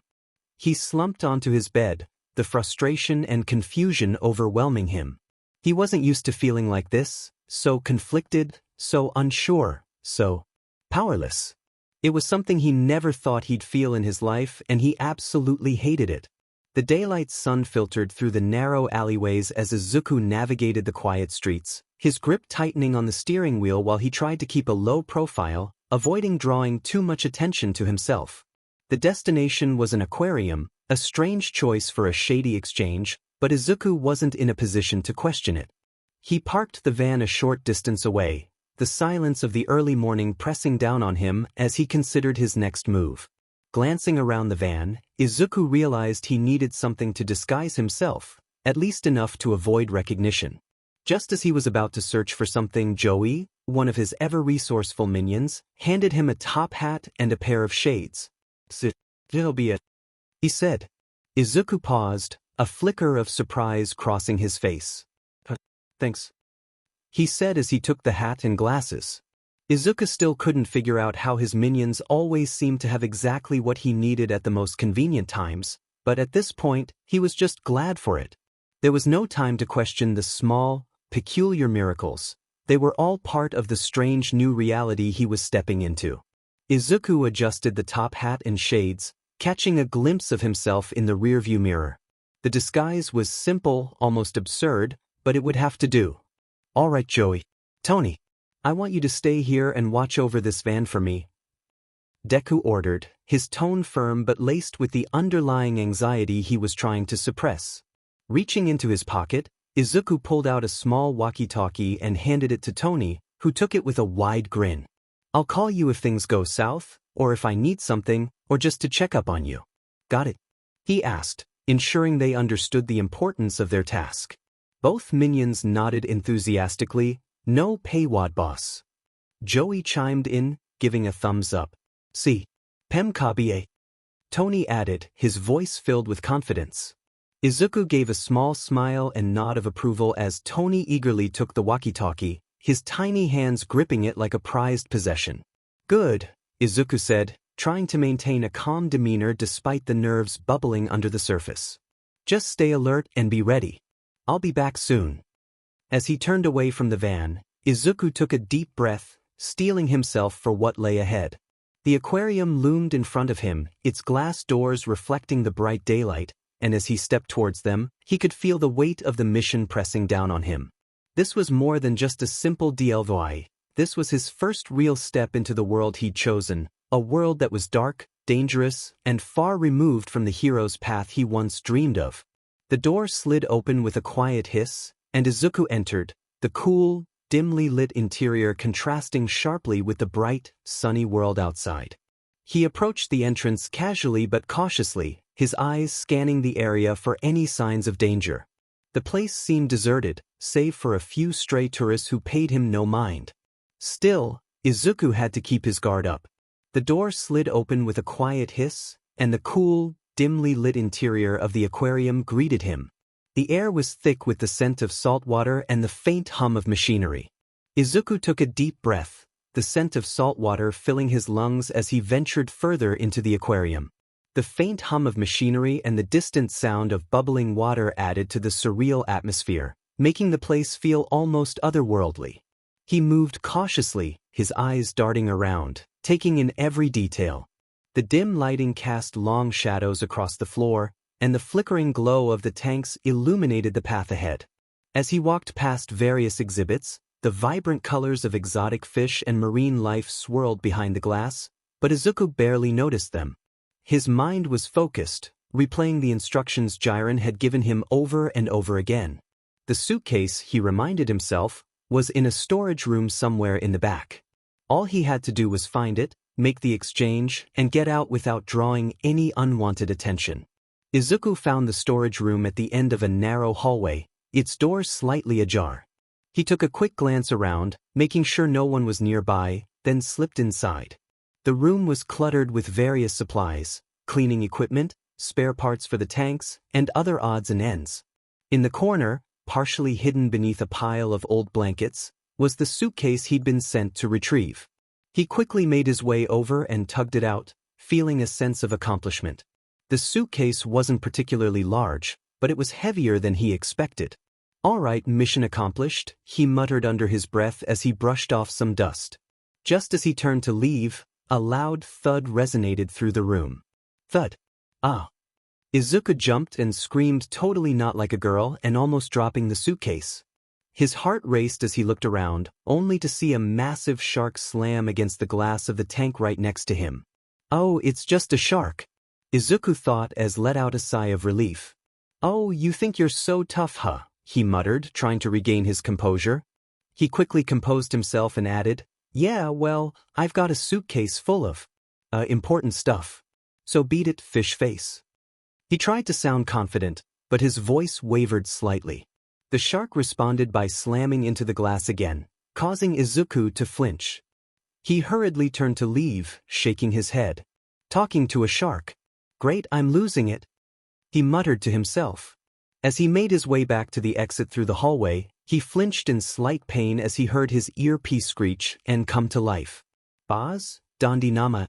Pemka board, 𝐒𝐮𝐦𝐦𝐚𝐫𝐲 ta Ayanama." Izuku's brow twitched in annoyance as he loudly groaned, pressing into his earpiece and lowering his voice. "What did I say about staying put and not calling me unless it's important?" he hissed. "Sorry, boss. 𝐒𝐮𝐦𝐦𝐚𝐫𝐲 hungry." Izuku visibly grew more irritated. "Hungry? You called me because you were hungry. I swear, the moment I get back there, I'm gonna dash." Izuku paused as he saw a passing-by family giving him odd looks.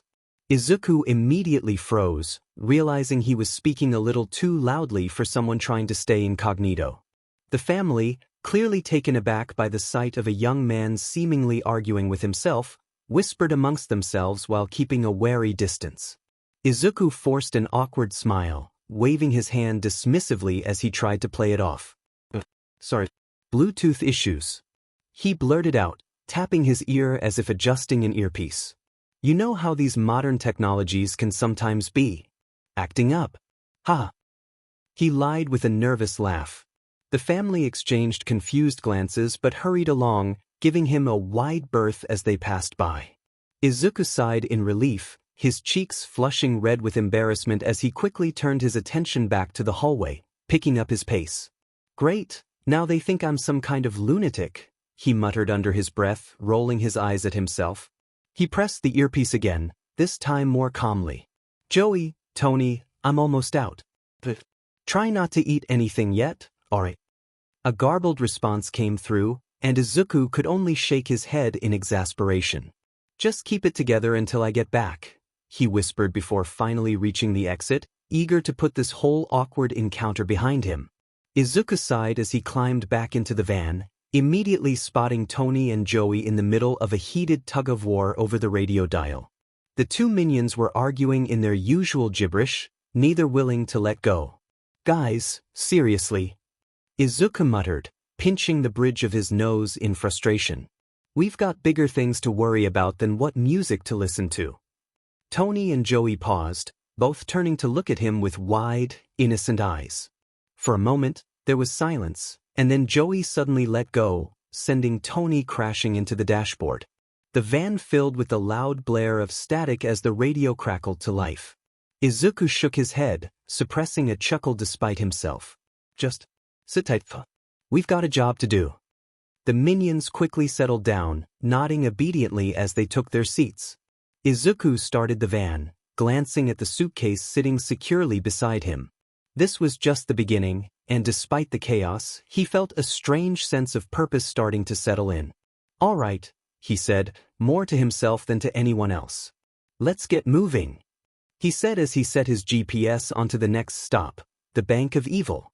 Detective Tsukachi and Eraserhead stood outside the modest apartment, the weight of the situation pressing down on them. The door creaked open slowly as Tsukachi gently knocked, revealing Inko Midoriya, her face pale and eyes swollen from tears. Mrs. Midoriya, Tsukachi greeted softly, trying to offer some semblance of comfort with his tone. We appreciate you taking the time to speak with us. Inko nodded weakly, stepping aside to let them in. She didn't even care to question why the police were in her house in the first place, as she had too much going in her head at the moment. The apartment was small but tidy, though there was a certain heaviness in the air, a lingering sadness that seemed to permeate everything. They followed her into the living room, where she gestured for them to sit on the worn couch. So sorry about the mess, Inko said, her voice trembling slightly as she sat opposite them, clutching a tissue in her hand. I can't believe all of this is happening. Tsukachi gave her a sympathetic nod, his expression gentle but focused. We understand, Mrs. Midoriya. This is an incredibly difficult time for you, but we need to ask you some questions about your son, Izuku. Inko flinched slightly at her son's name, but she nodded, bracing herself. I'll do my best to help, but I don't know where he is. He just left me a few hours ago. Tsukachi raised a surprised brow. A few hours ago. So, he went home just after he blew up his school. Does that mean we were close to catching him? But why did he go home knowing that it was the first place the police would search? He speculated. Eraserhead, who had been quietly observing, leaned forward slightly. Mrs. Midoriya, we're not here to accuse you of anything. We just want to understand what might have led to this. Did you notice anything unusual about Izuku recently? Anything that might explain why he did what he did? Inko's hands trembled as she clenched her fists, her eyes downcast. The room was silent, the weight of her guilt hanging heavily in the air. Finally she spoke, her voice barely above a whisper, but filled with a profound sorrow. Izuku did it. Because of me. Both Tsukachi and Eraserhead's eyes widened in surprise. That was not at all what they expected to hear. Tsukachi leaned in, concern etched on his face. What do you mean, Mrs. Midoriya? Had I been a good parent to him? Had I not neglected him because of his quirklessness? Maybe this wouldn't have happened. Maybe he wouldn't have gone down the path he did. Inko explained, her voice guilt-ridden. Tears welled up in Inko's eyes as she struggled to find the right words. I failed him as a mother. Had I been a better parent, had I not neglected him because he was quirkless, maybe none of this would have happened. Maybe he wouldn't have gone down this path. Maybe he still would have wanted to be a hero. The room was thick with the weight of 𝐒𝐮𝐦𝐦𝐸𝐿 confession, her words hanging in the air like a dark cloud. Tsukachi's expression softened as he finally began to understand the depth of the situation. Izuku Midoriya wasn't just a villain who had suddenly snapped. He was a boy who had been slowly, painfully driven to the edge by a society that had failed him at every turn. Eraserhead, too, seemed to connect the dots. The pieces of the puzzle were falling into place. A quirkless boy with dreams too big for the world he lived in, abandoned by those who should have supported him, pushed into the shadows where bitterness and resentment festered. It was a tragic story, one they'd seen too many times before, though perhaps not to this extreme. 𝐒𝐮𝐦𝐸𝐿 shook her head, tears streaming down her face. I saw the pain in his eyes every time he was reminded of what he couldn't do, of the dreams that seemed so far out of reach. I should have done more, should have been there for him, but instead, I let him believe he wasn't enough, that he wasn't worth as much because he didn't have a quirk. She did it. She's finally admitted it and accepted the fact that she had failed her son at every turn. Eraserhead's eyes softened as he listened, his usual stern demeanor replaced by a deep empathy. Mrs. Midoriya, he began, his voice low but gentle, it's clear that Izuku was hurting, and that pain was real. But that doesn't mean this is your fault. The world we live in is harsh, especially for someone like him, but we have to believe that there's still a way to help him. That he can still find his way back.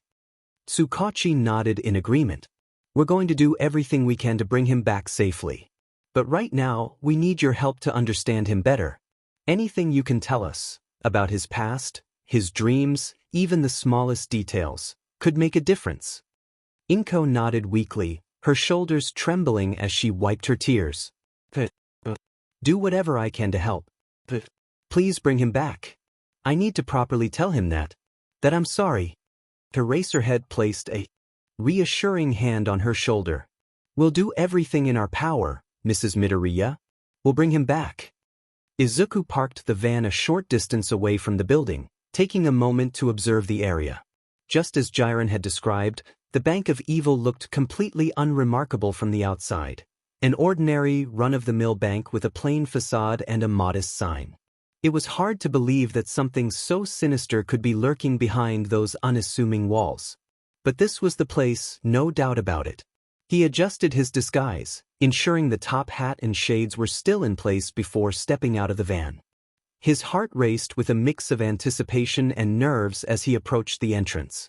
This was a crucial step in his journey, and he couldn't afford to slip up. He took a deep breath, reminding himself of Jiren's instructions and the importance of this mission. The package was secure in his hand, and all he had to do was deliver it to Mr. Perkins. All right, just like last time, stay here and keep watch. He ordered his two minions seriously before giving them a light glare. But don't call me about anything unimportant again. Understood? He warned strictly, remembering his embarrassing moment back at the aquarium. His two minions nodded obediently. Izuku reached into one of his pockets and pulled out a pair of bananas. His minions' favorite food. Izuku handed the bananas to Joey and Tony, watching as their eyes lit up with excitement. Remember, he added with a stern tone, only call me if it's an emergency. Otherwise, stay out of sight and out of trouble. The two minions nodded enthusiastically, already peeling their bananas and chattering happily among themselves. Izuku couldn't help but sigh, feeling a mix of exasperation and fondness. All right, he muttered to himself, straightening his top hat and adjusting his shades. Time to get this done. With one last glance at his minions, who were now thoroughly absorbed in their snack of bananas, Izuku squared his shoulders and headed towards the bank. The exterior of this supposed Bank of Evil was as ordinary as any other financial institution, which only heightened the contrast with what lay within. Upon entering, Izuku was greeted by the typical bank lobby, sleek marble floors, polished counters, and the soft hum of fluorescent lighting. It was almost too normal. Keeping his cool, he made his way to the restroom as instructed. Inside, he cautiously inspected the stalls and sinks, searching for any signs of the hidden entrance. Jiren's instructions had been clear. The Bank of Evil was accessed through a secret eye scanner embedded in one of the urinals. After a few moments of searching, Izuku's eyes landed on a slightly out-of-place panel in the wall of one of the urinals. He hesitated only for a moment before pressing the hidden button beside it. A soft whirring sound filled the room as a red light scanned over Izuku's green pupils. To his surprise, the wall in front of him began to tremble and then slid open, revealing a grand entrance bathed in an ominous red glow. Above the door at the end of the hallway, the sign read, "The Bank of Evil," confirming that he had arrived at his destination. The transition was startling. One moment he was in a mundane restroom, and the next he was facing a hidden, high-tech entrance. Izuku took a deep breath and stepped into the entrance, trying to steel himself for what lay ahead. This was the moment where everything could change, where he would prove to himself that he belonged in this new world of villainy. As he walked down the long hallway, flanked by imposing marble columns, Izuku's eyes were drawn to a series of statues lining the corridor. Each statue depicted All Might in various stages of distress, the exaggerated expressions of struggle etched into the marble. The statues showed the symbol of peace desperately trying to hold up the pillars, his muscles straining against the weight. The final column bore a statue of All Might being fully crushed. Even Izuku couldn't help but gulp, feeling a bit disturbed by what these statues were representing. As the doors slid open automatically, Izuku was greeted by the sight of a lavish yet eerily empty lobby. The room was adorned with dark, polished surfaces and extravagant decor that spoke of wealth and power.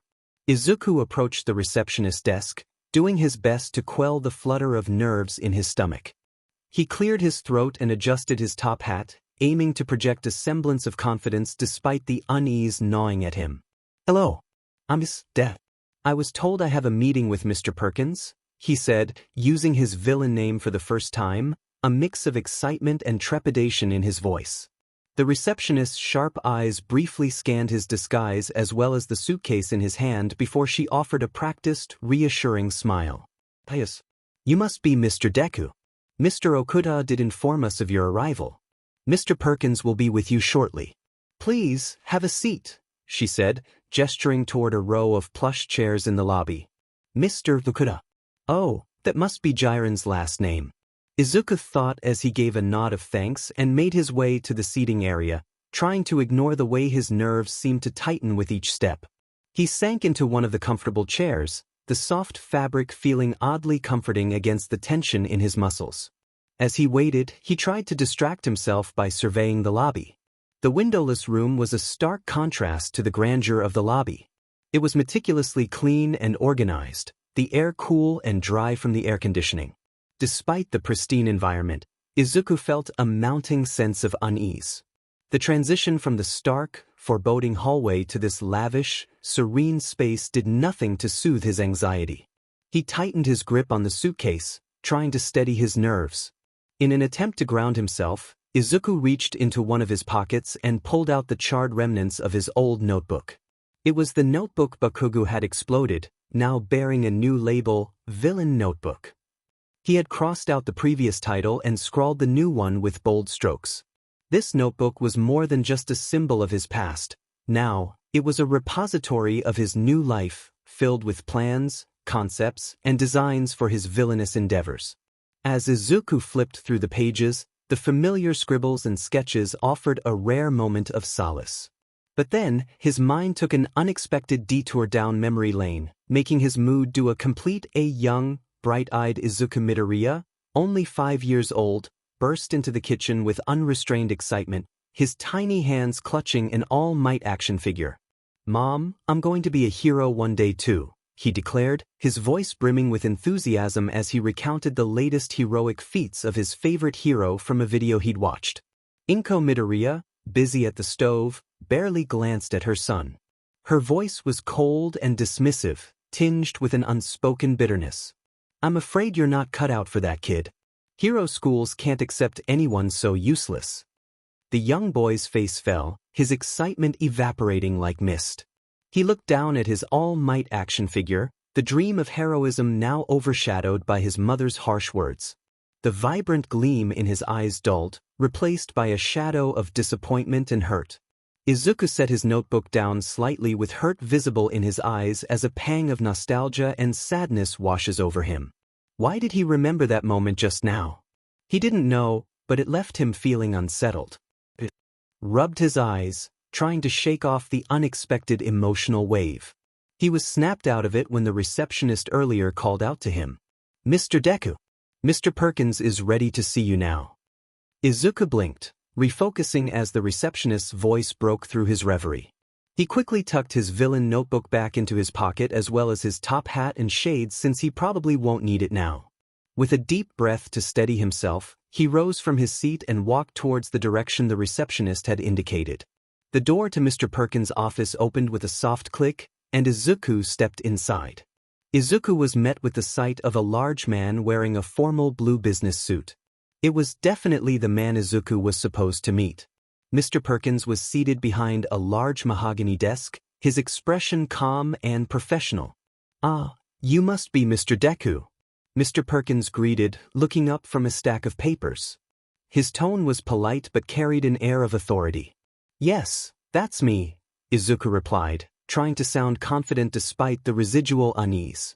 He approached the desk and placed the suitcase down with deliberate care. "I have a package for you as instructed." Mr. Perkins nodded and gestured for Izuku to place the suitcase on the desk. "Very well. Thank you for delivering this." As Izuku placed the suitcase on the desk, Mr. Perkins' comment caught him off guard. You're a lot younger than I expected," the man remarked, a faint smile playing at the corners of his mouth. Izuku tensed for a moment, unsure how to respond. I guess I am," he finally said, trying to keep his voice steady. A tense silence filled the room before Mr. Perkins broke it with a heavy sigh. "Let's just get straight to the point, kid. My business is dying." "Let me explain," Izuku blinked, caught off guard by the bluntness of the statement. Mr. Perkins continued, his tone sharp. "With the rise of these pro-heroes that society worships, villains today just don't have the same spark. They've lost their edge, their drive. And when villains are on the losing end, businesses like mine suffer. The bank of evil thrives on chaos, on the power struggles that used to be a constant. But lately, the heroes have been winning too much. The great villains who once filled these halls are gone, defeated, or in hiding." Izuku listened intently, absorbing the gravity of the situation. However, one crucial detail still puzzled him. "Wait, what exactly does the Bank of Evil do?" he asked, genuinely curious. Mr. Perkins leaned back in his chair, a knowing smile crossing his face. Yes, I should have clarified that. The Bank of Evil isn't just a name. We provide resources, information, and support to aspiring villains. In exchange for certain deeds performed, we offer financial backing, cutting-edge technology, and strategic guidance. Our goal is to help you make your mark and cause the kind of chaos that will turn the tide against these heroes. Izuku's eyes widened with interest. The idea of having access to more resources and support was exactly what he needed, especially given his current situation. Mr. Perkins cleared his throat before continuing. "Anyways, my business and others like it are in decline," Perkins continued, his voice growing more passionate, "because there's no one left to support, no one capable of turning the tide. But you," he said, leaning forward, his eyes narrowing as he studied Izuku, "I see something different in you.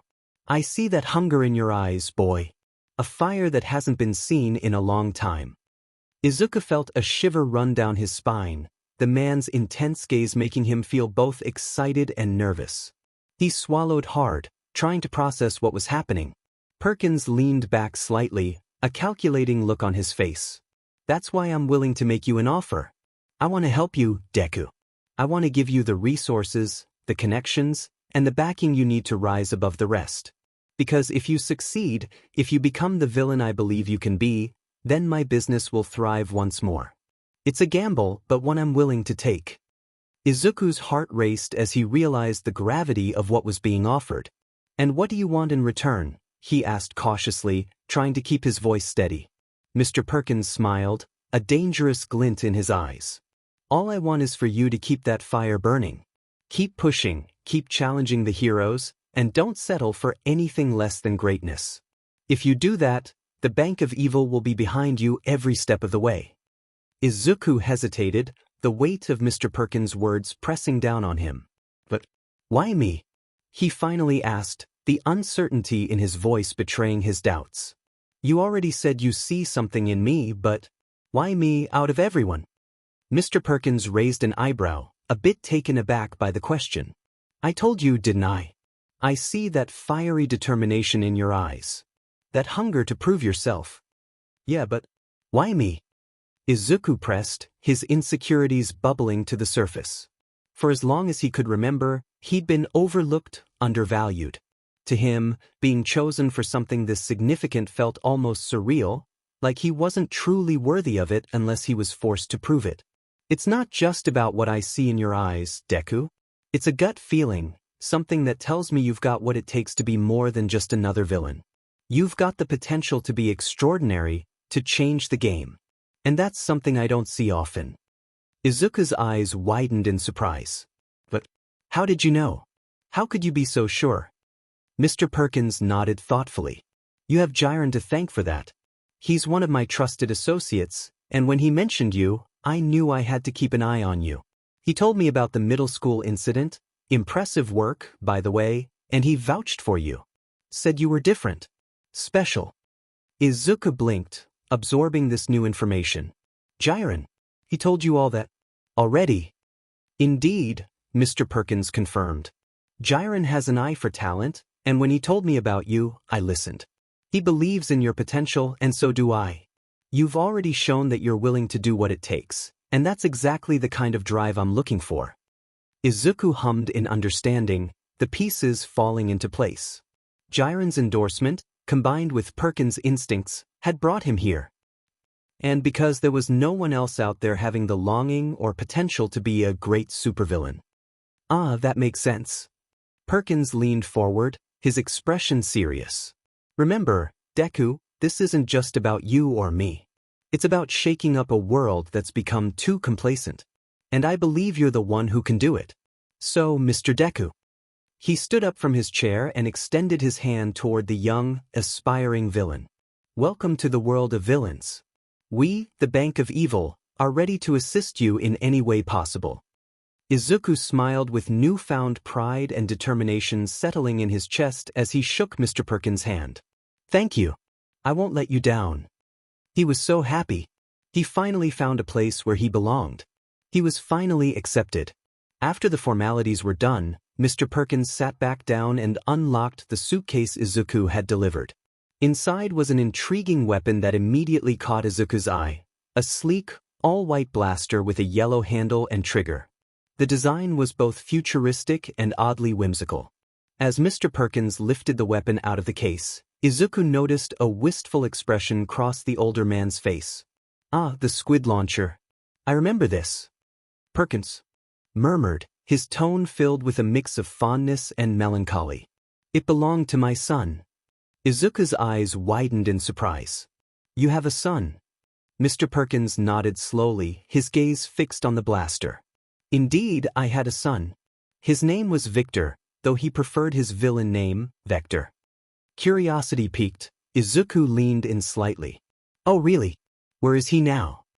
The idea of learning from a seasoned villain's son excited him, hoping he might glean some valuable insights. Perkins' expression darkened, his voice lowering. "He passed." Izuku's heart sank.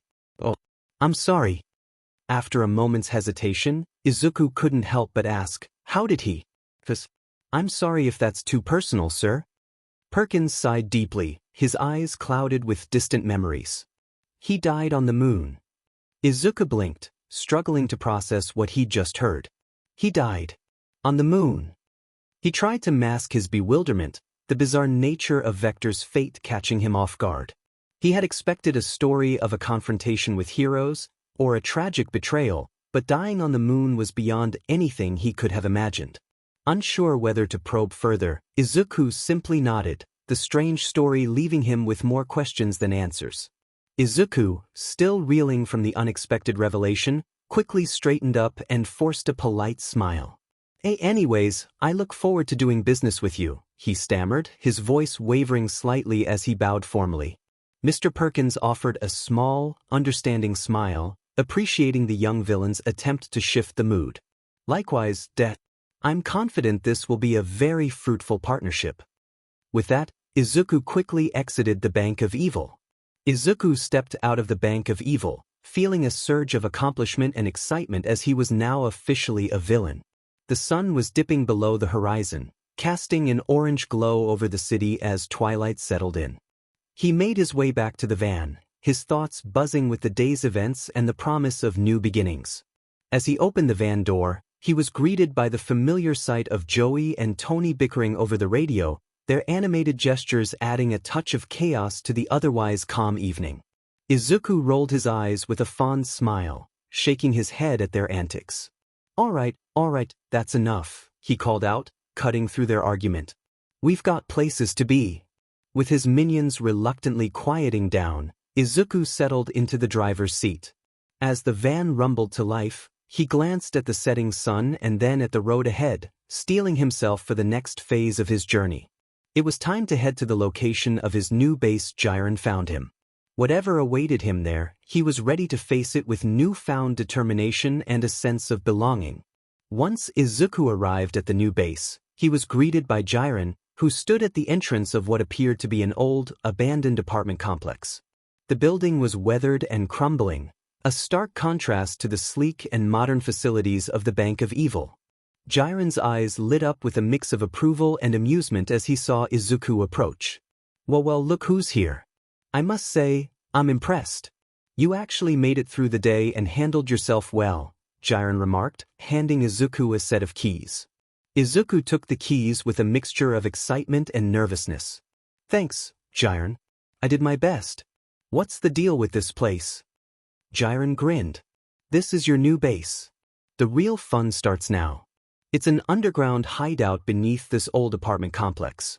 It's got everything you need: hidden rooms, secure storage, and a lot of space to make it your own. You can also use the apartment complex itself since, well, no one's living or using this place, obviously. So you do. He gestured to the entrance of the building, which led to a set of stairs descending into darkness. Go on, check it out. I think you'll find it's just what you need. Izuku took a deep breath, the weight of the day's events settling on his shoulders, but his resolve unwavering. All right, I'll take a look. As he descended the stairs, the air grew cooler and the sound of his footsteps echoed off the concrete walls. The space was large and empty but had the potential to become a formidable base. Izuku's imagination began to run wild with the possibilities of what he could transform it into. As he descended the stairs, the air grew cooler and the sound of his footsteps echoed off the concrete walls. The space was large and empty but had the potential to become a formidable base. Izuku's imagination began to run wild with the possibilities of what he could transform it into. After a brief but thorough tour of the new base, 𝐒𝐮𝐦𝐚𝐫𝐲 clapped Izuku on the shoulder as if he was hanging out with an old friend. Looks like you've got a lot of work ahead of you, kid. But I've got to go now. I've got other businesses to attend to. Izuku nodded in understanding. With that, 𝐒𝐮𝐦𝐴 turned and made his way out of the base, leaving Izuku alone in his new headquarters. The door closed behind him with a soft click, and Izuku was left in the dim light of the underground hideout. The silence of the space was both calming and invigorating. As he stood there, taking in the enormity of what lay before him, a sense of purpose settled over him. The path to becoming a great villain was now laid out before him, and Izuku was ready to make it his own. He pulled out his phone to call Mel, the minion he put in charge of his old base. Mel, good news. I've found our next home. So tell everyone to get everything ready. He ordered with enthusiasm evident in his voice. Mel's voice crackled back through the line, sounding a bit flustered. Udo. Pello botas de sopa. Mel's words were rushed, and he seemed to be struggling with how to explain. Izuku's brow furrowed in confusion. What's going on, Mel? I can't hear you clearly, he asked, still not fully understanding their language. Suddenly, Mel's voice was muffled by loud, chaotic noise. The background was filled with boisterous laughter, music, and the unmistakable sounds of a full-blown party. Izuku's eyes widened as he realized what was happening. Back with the minions, they seemed to be having the time of their lives partying while singing along the song they made. It was like they had been at an Irish pub party. Hey! Pali palo papoy. Ula li keotaji. Pali pali pali pali palu kia papoy. The minions had even choreographed their own dance routine, hopping, swaying and even slapping each other's butts to their rhythm. Yulit kukijnikukij get pigij kelly. Elbas pa ki kala. Seems like they got bored the entire day. Iela bat ko ki kola bukai sega. They continued to sing. Mel's voice returned through the phone, sounding sheepish and apologetic about the party. Lam, pem mupakali. Kaplia ipo daski bidum takabak. Pemu bikas tomek, yerek ka ajat kapidana. Sorry. Izuku sighed heavily, a mixture of exasperation and bemusement washing over him. Seriously, Mo. I told you to keep things under control. We have a big move ahead, and I need everyone focused. Mel hurriedly replied, Pem sama bono aki linda bak de trabarika kas. I'm nobif bido nunutamo. Izuku might not have understood every word Mel had said, but he was certain Mel had just promised to get the job done. Thanks, Mel. I expect things to be in order when I get there. No more parties until the job's done, understood. Izuku ended the call and took a deep breath. Despite the chaos, he couldn't help but smile at his minions' usual comical antics. He returned to his van and started to head back to the old base where his minions held at. Back at the old base, the minions were still caught up in their lively celebration. Mel, now visibly more serious and slightly frazzled, took charge of the situation. All right, Tokus, Babata, Mel shouted over the noise, waving his arms to get their attention. His authoritative tone cut through the clamor, and the minions started to quiet down. The sudden silence fell upon the room as the minions looked at Mel expectantly. Pem kali ka daga ons demovida, ye pem imoda linda midu metmen akiin fog. No mas partying rita jobs pinils. Mel's voice was firm, but there was an edge of urgency in his tone as he quickly assessed the situation with them and told what was boss's orders. The minions groaned in unison but quickly set to work, their previous enthusiasm now redirected towards organizing and packing. Mel moved among them with purpose, directing the efforts with practiced ease. He barked out orders, Linda be crates metmen. Haga udo nothings isko titham. Pem emo de kali midu boka nunu can Mr. Deku vigwab. As the minions bustled about, Mel took a moment to check in with the various groups, ensuring everything was on track. His leadership skills were evident as he managed to balance efficiency with the minions' natural tendency for chaos. Within a short span of time, the raucous party had transformed into a well-organized packing operation. Mel stood back and surveyed the progress with a satisfied nod. Leela's traba, Tokus. Let's Linda be a pin, ye pen pemputum kali temzagas. Good job. Mel congratulated them for their swift work, his voice carrying a mix of encouragement and relief. A few moments later, Izuku finally arrived, his expression bright with excitement. The minions instantly perked up at the sight of their boss, their exhaustion turning into eager attention. I've got some great news, Izuku announced, his voice carrying the thrill of his recent meeting. We've secured our new base. It's an amazing underground facility with plenty of potential for us to make our mark. But we've got some work ahead of us. We need to clean up, organize, and get everything set up before we can move in. The minions exchanged glances, their faces falling at the prospect of hard work. Oh! They let out a chorus of groans and dramatic sighs, clearly not thrilled about the idea of heavy lifting and cleaning. They acted as if they were a class of teenagers tasked to do some homework on a Friday. Izuku, sensing their reluctance, decided to shift the mood. He took a deep breath and began to speak with a fervor that matched his newfound purpose, remembering that he was now an official villain. But this isn't just about cleaning and moving. This is about finally starting our chapter in our villainous journey. We're going to make our mark on this world. The heroes have gotten too comfortable, and it's our time to shake things up. We'll be planning daring heists, creating chaos, and proving that we're a force to be reckoned with. He smiled confidently at his army of minions. Are you with me? His words had the intended effect. The minions' eyes lit up with excitement, their earlier complaints forgotten.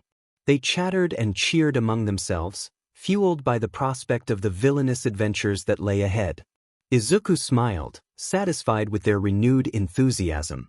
So let's get to work, team. There's a lot to do, but with our combined efforts, we'll make our own base of operations, and we'll be showing the world what the name Deku means. The minions cheered once again, their spirits lifted by Izuku's motivational speech. They set to work with newfound energy, eager to begin their new chapter and support their boss in his quest to become the world's ultimate villain.